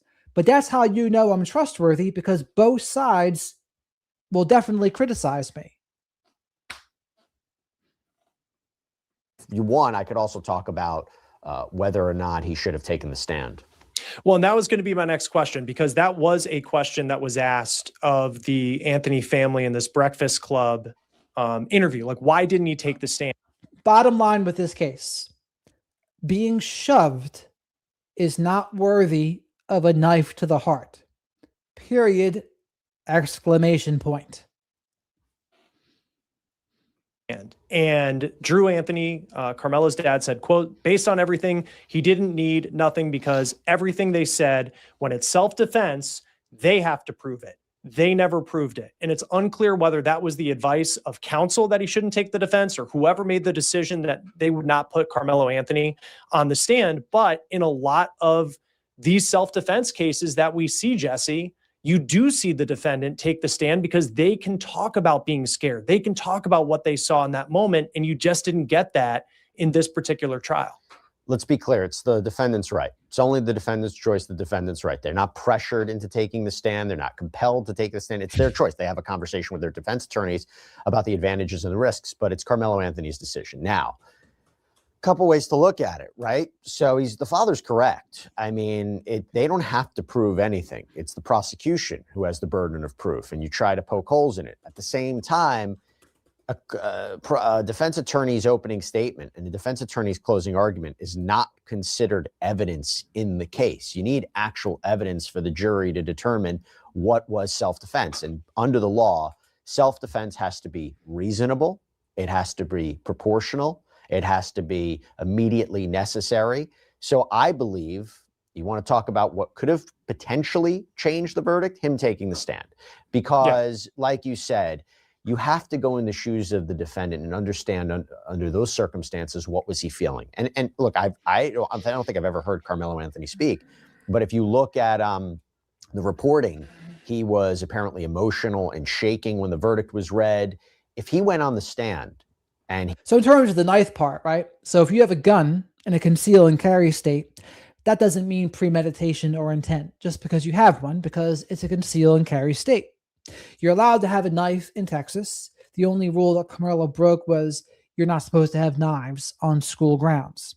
So that's just a reason why it'd be better to have a reason why you have the knife. But just having the knife alone isn't enough to prove the guilt. It's really just the fact that what he did, the actions were what was disproportionate. The actions were deemed to be disproportionate and unreasonable given the circumstance. He recounted how he was feeling in that moment. He would have had to convince the jury that he did this not out of anger, not because he was angry at Austin Metcalf, but because he was in fear for his life. Could he have done that? Maybe, but what's the risk? He's a young kid, and he is going to be faced up against an experienced prosecutor under intense cross-examination. So the theory could have been that if he went up there, he would have collapsed under that questioning, and it would have gone really, really bad. I mean, you want to compare? Look at Kyle Rittenhouse. Different case, right? We also had video in that case where you could at least understand. I mean, you could disagree with the verdict, but you could look at the case and say, well, I saw the video of him being chased and ultimately attacked. I think that was a key component. But he got on the stand and explained what was going on and why he was in fear for his life. And you look at him and he was like kind of baby-faced when he did it. I think that has an effect. I think that has a factor. And if this is a retrial, Karmelo Anthony will be a bit older, but will he be in a position to recount this and want to recount this and believe this is his option to maybe get a not guilty verdict or manslaughter, not murder? It's a tough question. It's very hard to predict, but this is why in self-defense cases more than any other case, even though defense attorneys say, they recommend to their clients, don't take the stand. You're opening up yourself to a ton of intense cross-examination risk. Self-defense cases may be the exception. Yeah, and one thing I kept thinking about as the trial went on, because we heard a lot about tent culture and track culture and about, how did Karmelo Anthony wind up under this tent? And apparently there was someone there who was a mutual friend who had waved him over. And, the defense tried to argue that it's a social thing when you go to a track meet. There's so much downtime between events. And he saw somebody that he knew, that person brought him into the tent. And then apparently the Metcalf brothers didn't like it. And then that led to this altercation. And then you had the prosecution saying that it is uncommon for people to go under other teams' tents. And so the Metcalfs, they were kind of standing up for their team to get Karmelo out. And then that led to this altercation. I wonder just how much of why he was under the tent actually mattered. And when it comes to a self-defense case where the prosecution says you can meet a shove with a shove, but you can't meet a shove with a stab. And when do you enter the point of the interaction where any of this actually matters to Karmelo being, if you believe this, in the right to stab Austin Metcalf? Generally speaking, the aggressor in a confrontation cannot claim self-defense. The aggressor in the situation will not be entitled to that. And these become very fact-specific, minute-by-minute interactions. I mean, and so the importance of that is, did he start it? Okay, no, maybe he didn't start it because he went under the tent, had every right to go into the tent. He was minding his own business. Okay, so then you create the narrative. Okay, maybe it's the Metcalf brothers who are the aggressors in that situation. And maybe that's the case. However, it can flip. It can flip based on what, and even if they were aggressive with him and they put their hands on him. Okay, so now he has a right to defend himself, but it has to be proportional and reasonable. Perhaps he had a right to push back. Maybe he had a right to punch. Maybe he had a right to wrestle them.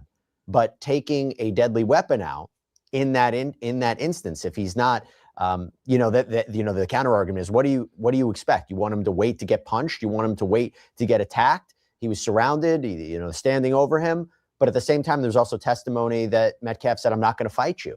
So it becomes very fact specific, and it's a lot based on the credibility of the witnesses about what you think happened.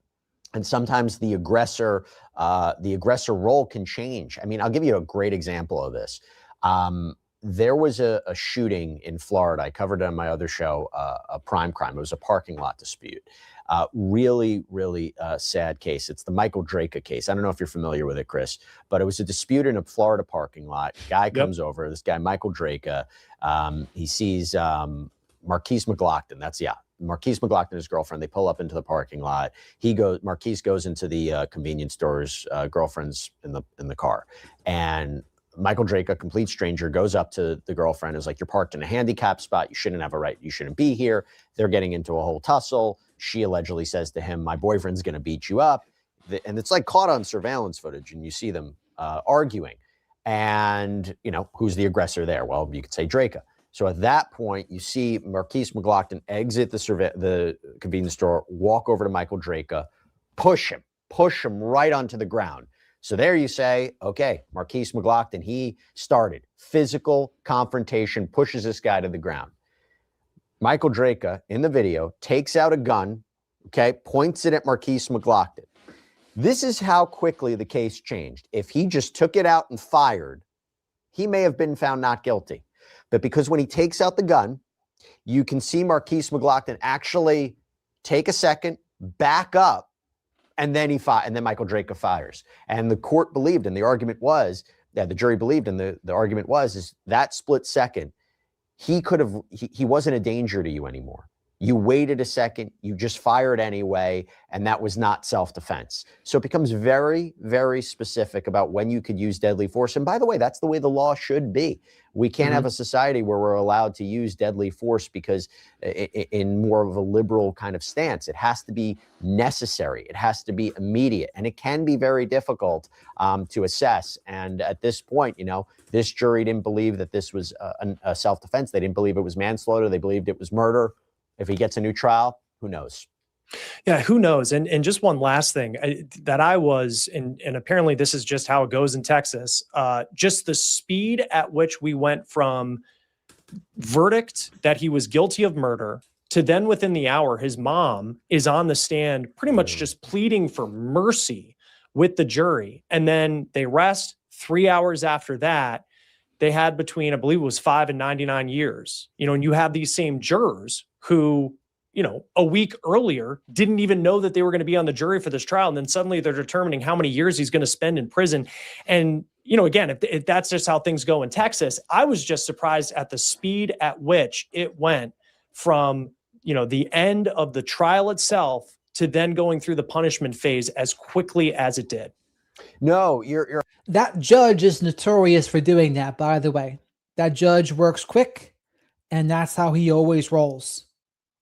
100% right. We usually don't always see that, right? Like sometimes there could be weeks, it could be a month down the road that you have sentencing because sometimes there's a pre-sentencing investigation. But look, Texas does it a little bit differently. I think I wonder if that'll be an issue for an appeal. You're talking about raw emotion at that moment. The defense would maybe make the argument that this wasn't justified, it wasn't fair. Although correct me if I'm wrong, Chris, didn't both sides waive opening statements in that? I think they did, right? Yeah, I believe they did. Yeah, that could be tricky, and maybe Karmelo Anthony's family would say, "Look, another example of why defense counsel had a problem here." But yeah, and look, that's a tough decision because some people were wondering, like some people who were fully in the camp that Karmelo Anthony should be found guilty. This is there's no excuse. They thought he should get 99 years. They thought he should spend the rest of his life in prison. And there are others who say, 35 years. Now, when's he going to get out? I was listening to Dan Cogdell, who's a Texas lawyer. He's all on social media. Interesting guy. I think we've had him on once before. He doesn't think that Karmelo Anthony is going to get out in 17 and a half years. Like you have to serve half your sentence. He usually thinks it's probably going to be a little bit more, like probably 20, 22 years. But just think about that. That's a long time in prison. Yes, he'll get out, potentially in his 40s.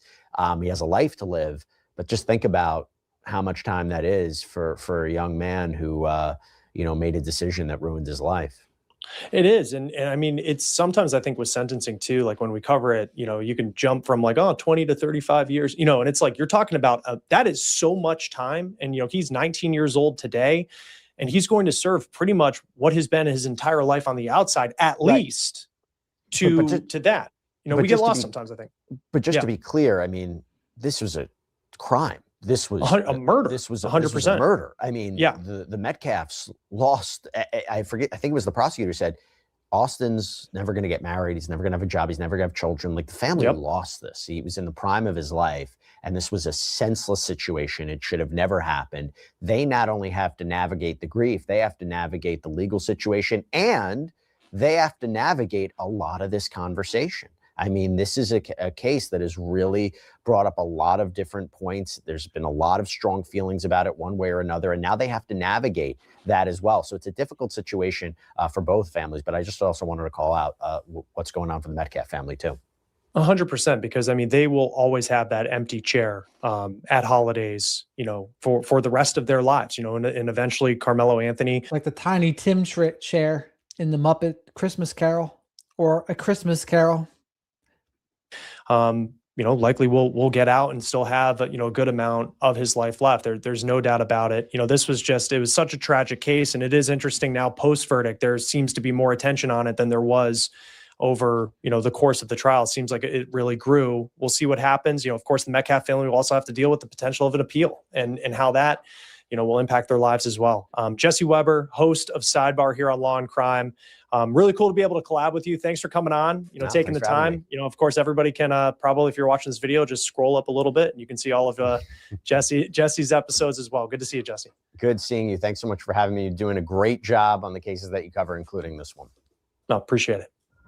That will do it for On the Case, presented by Law and Crime. Subscribe to us on YouTube and Spotify, and we're also now streaming on Peacock. I'm Chris Stewart. We'll see you next time.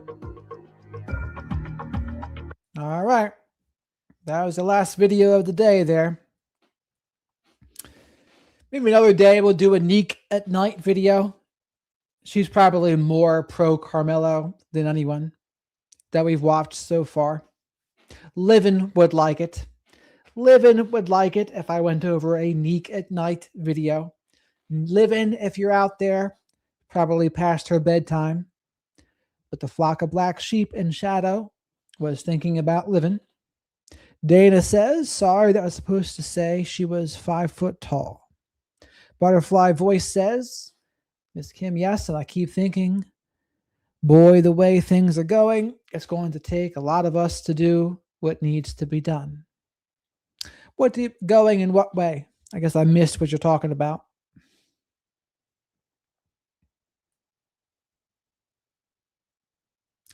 Yes, Butterfly. If you become a member, you'll get access to the members-only live streams. Chill&A's and Q&A's, as they call them. 5 more likes to 100 people, by the way. There's 178 people lurking. So if that's you out there, come in, say hello to the flock of black sheep. Make sure you like the video. Make sure you subscribe too. We welcome everybody.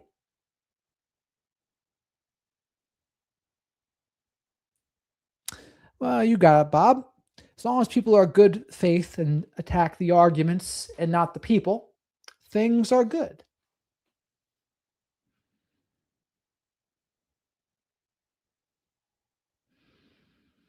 What do they say, Miss Kim? Inhale the good shit and exhale the bullshit.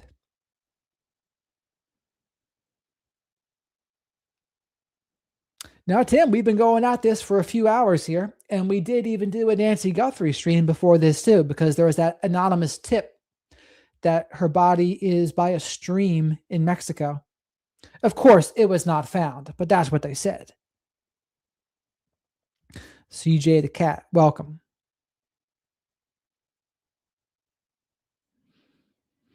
You got that right, George.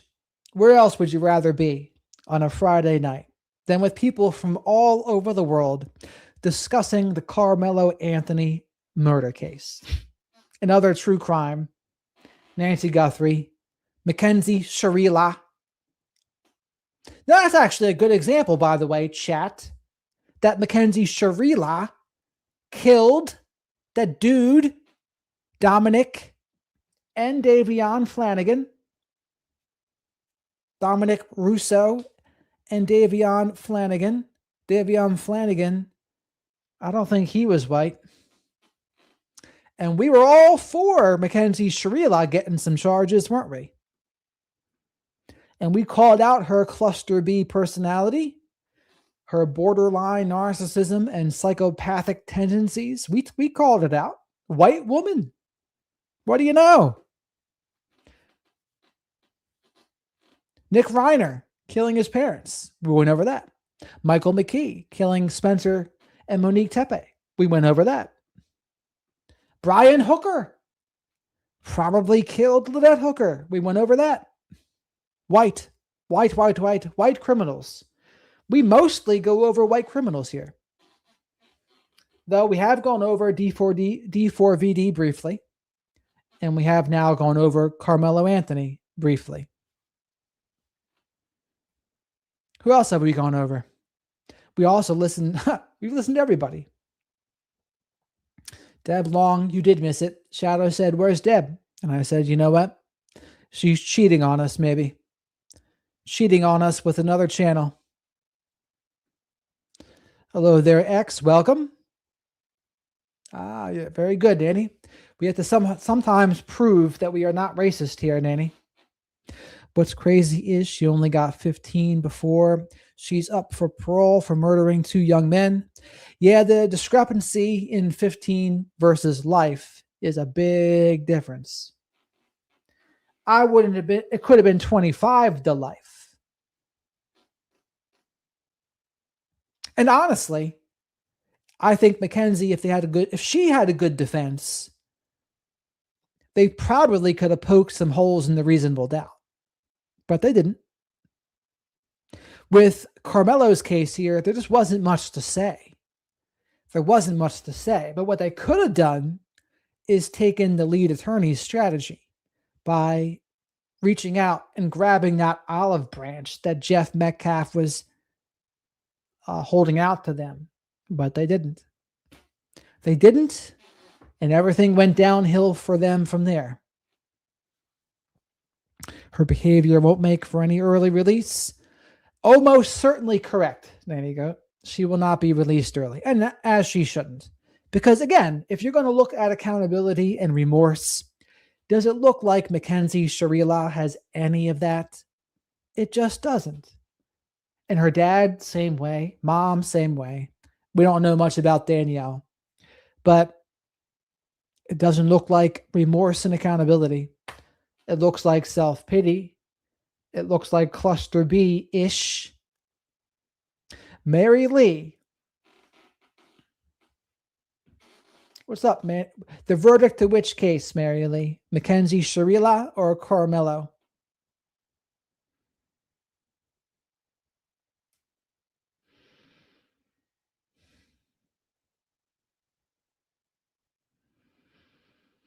Yeah, 15 years versus 17 and a half.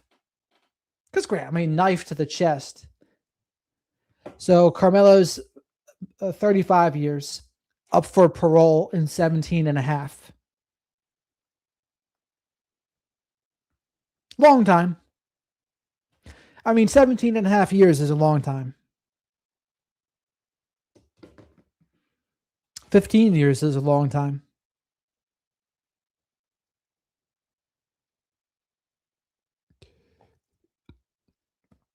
Probably not. Probably not, Tim. You are correct. Karmelo and Mackenzie, they seem fairly similar in a way. In a way, Mackenzie seems worse in some ways, but Karmelo's family seems pretty bad too. I don't know much about what Karmelo said. I don't think they had him talk much. He didn't take the stand. G baby, what is shaking?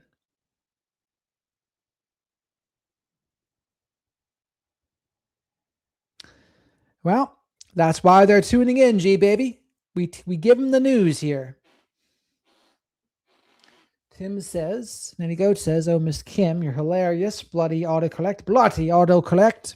Tim says Mackenzie messed up her chances at early release by taking zero accountability in her Netflix interview."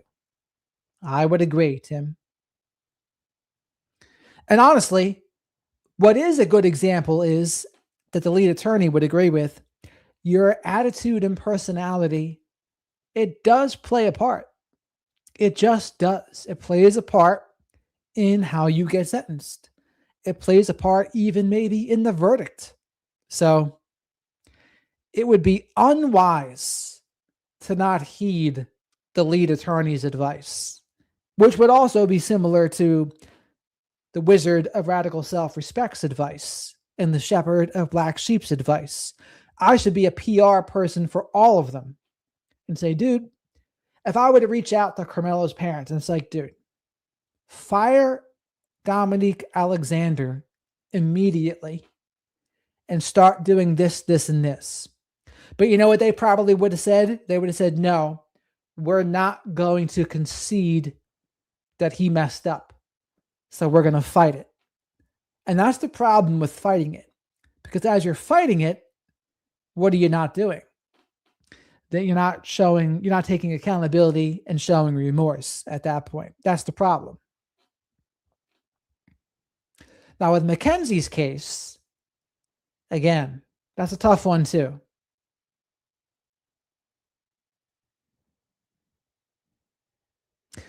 Yeah, she's got some cluster B tendencies, G baby, for sure. I mean, in the dimensional model, if you have one cluster B personality disorder, you're very likely to have another one or the traits of another one. And so to me, she had borderline narcissistic and psychopathic tendencies. So ultimately, she's right where she belongs. Yeah, Miss Kim, we'll wait until we get to 100 before we close this thing down. Mackenzie Sharila, Jeffrey, from The Crash, the Netflix documentary The Crash. Karmelo's parents blaming a white lawyer for being reason behind conviction. What the hell which is outrageous given the evidence. Yeah, I mean, that lawyer wasn't very good, but the defense was going to have an uphill battle no matter what they did.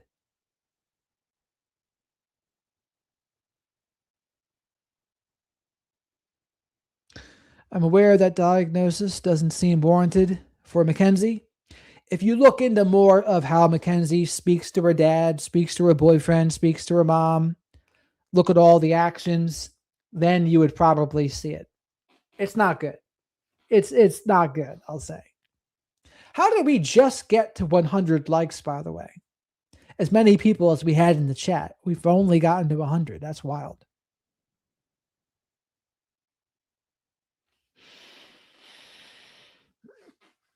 Yeah, I mean, Colo's back. And we went over it. We went over what was going on with Mackenzie. She certainly seems to have some impaired empathy and some narcissistic tendencies, some emotional dysregulation. I mean, she was diagnosed with DMDD. She did claim that, and it doesn't make her look good that she did. Okay, very good. 105 likes. She might have. She certainly might have, G-Baby. A lot of mood disorders like that can be comorbid with personality disorders. DMDD is disruptive mood dysregulation disorder. And to me, though, that's a diagnosis that you give someone when they're under 18 so that you don't give them borderline or narcissism. Now, you don't give anyone antisocial personality disorder before they're 18. You would give them conduct disorder.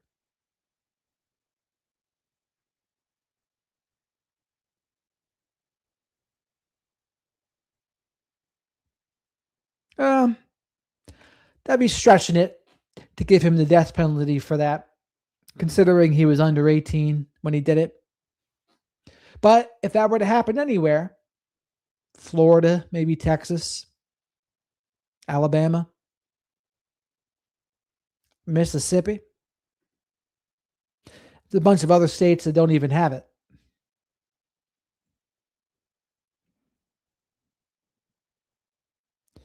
We are in a fight for our country and our way of life. Repeal not financial advice.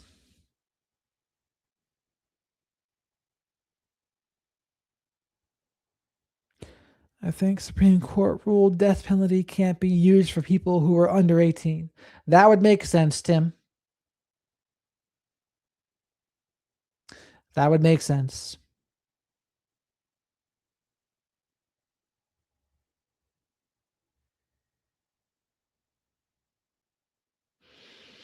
D, you better be careful over there. You got to watch out for those runaway cars.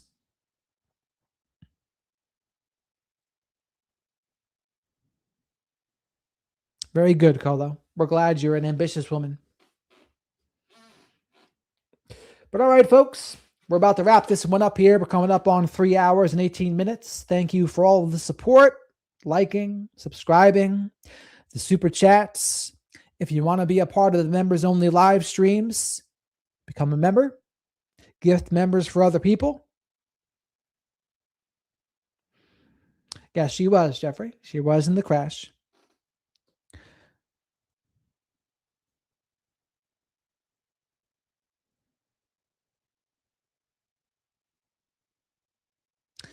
Well, the thing about life, Miss Kim, is nobody makes it out alive. George, have a great night. D, Colo, Teresa, G Baby, Bob. Welcome to the newcomers here. Mary Lee. Anyone who wants to be a flock of the black sheep here, a member of the flock of black sheep, whether it's symbolically or legitimately, you'll turn green in the comments. But symbolically, we'll still welcome you anyway. We'll welcome the good folks that have always felt like they've been a black sheep. Shadow and I consider ourselves shepherds of black sheep. Jackie, if you're still here, have a great night too, Jackie. I haven't seen you say anything for a minute. You got a Miss Kim and Tim. And D, you have a great night, D. R. Sire, have a great night. I was adopted by a white family and it made me feel loved. It's hard to see racist people in the world. I can understand that. Well, I'm glad you had a family that made you feel loved. There's a lot of people, I would say, of all races that did not have that. You got it, G Baby. Welcome. Welcome to the flock of black sheep. Let's see here. You don't seem to appreciate them. I don't know what you're referring to there, Jeffrey. Good night and good God bless is right, Dana. Oh, Jackie's still here. There she is.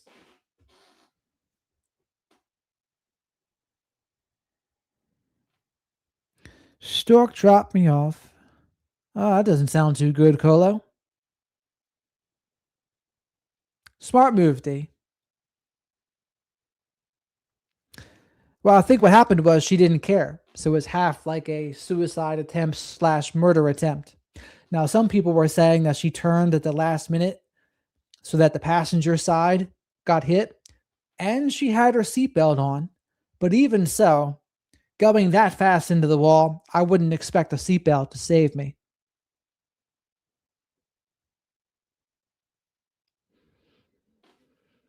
Yeah, we're still here, Chatty, but we're wrapping it up. So thank you again for all of your support. No, I don't think so, Jeffrey. I think the court said, the judge in the bench trial said she's guilty. So you're going to say the judge is projecting her own feelings too?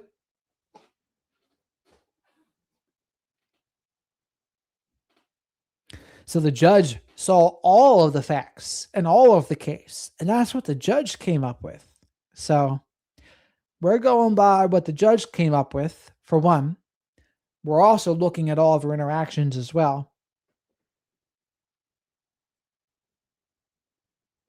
Well, and the defense chose a bench trial. I wouldn't have done it. I think it's a mistake, but the defense chose that for her.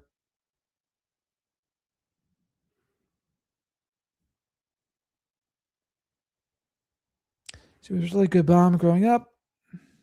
Also not demented after the diabolical postcard I got today.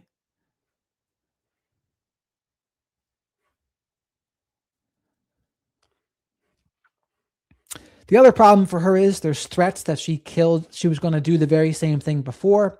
She used all sorts of emotional blackmail on her boyfriend in the text messages. Made all sorts of threats. She was wild. She was wild.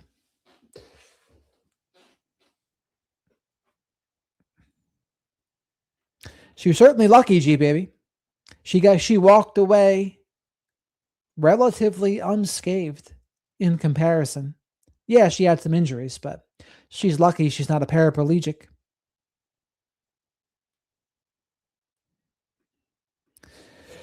But all right, folks, I'll be back again tomorrow night, more than likely. Thank you again for all of your support, and I'll see you all on the other side. The other side of Saturday evening.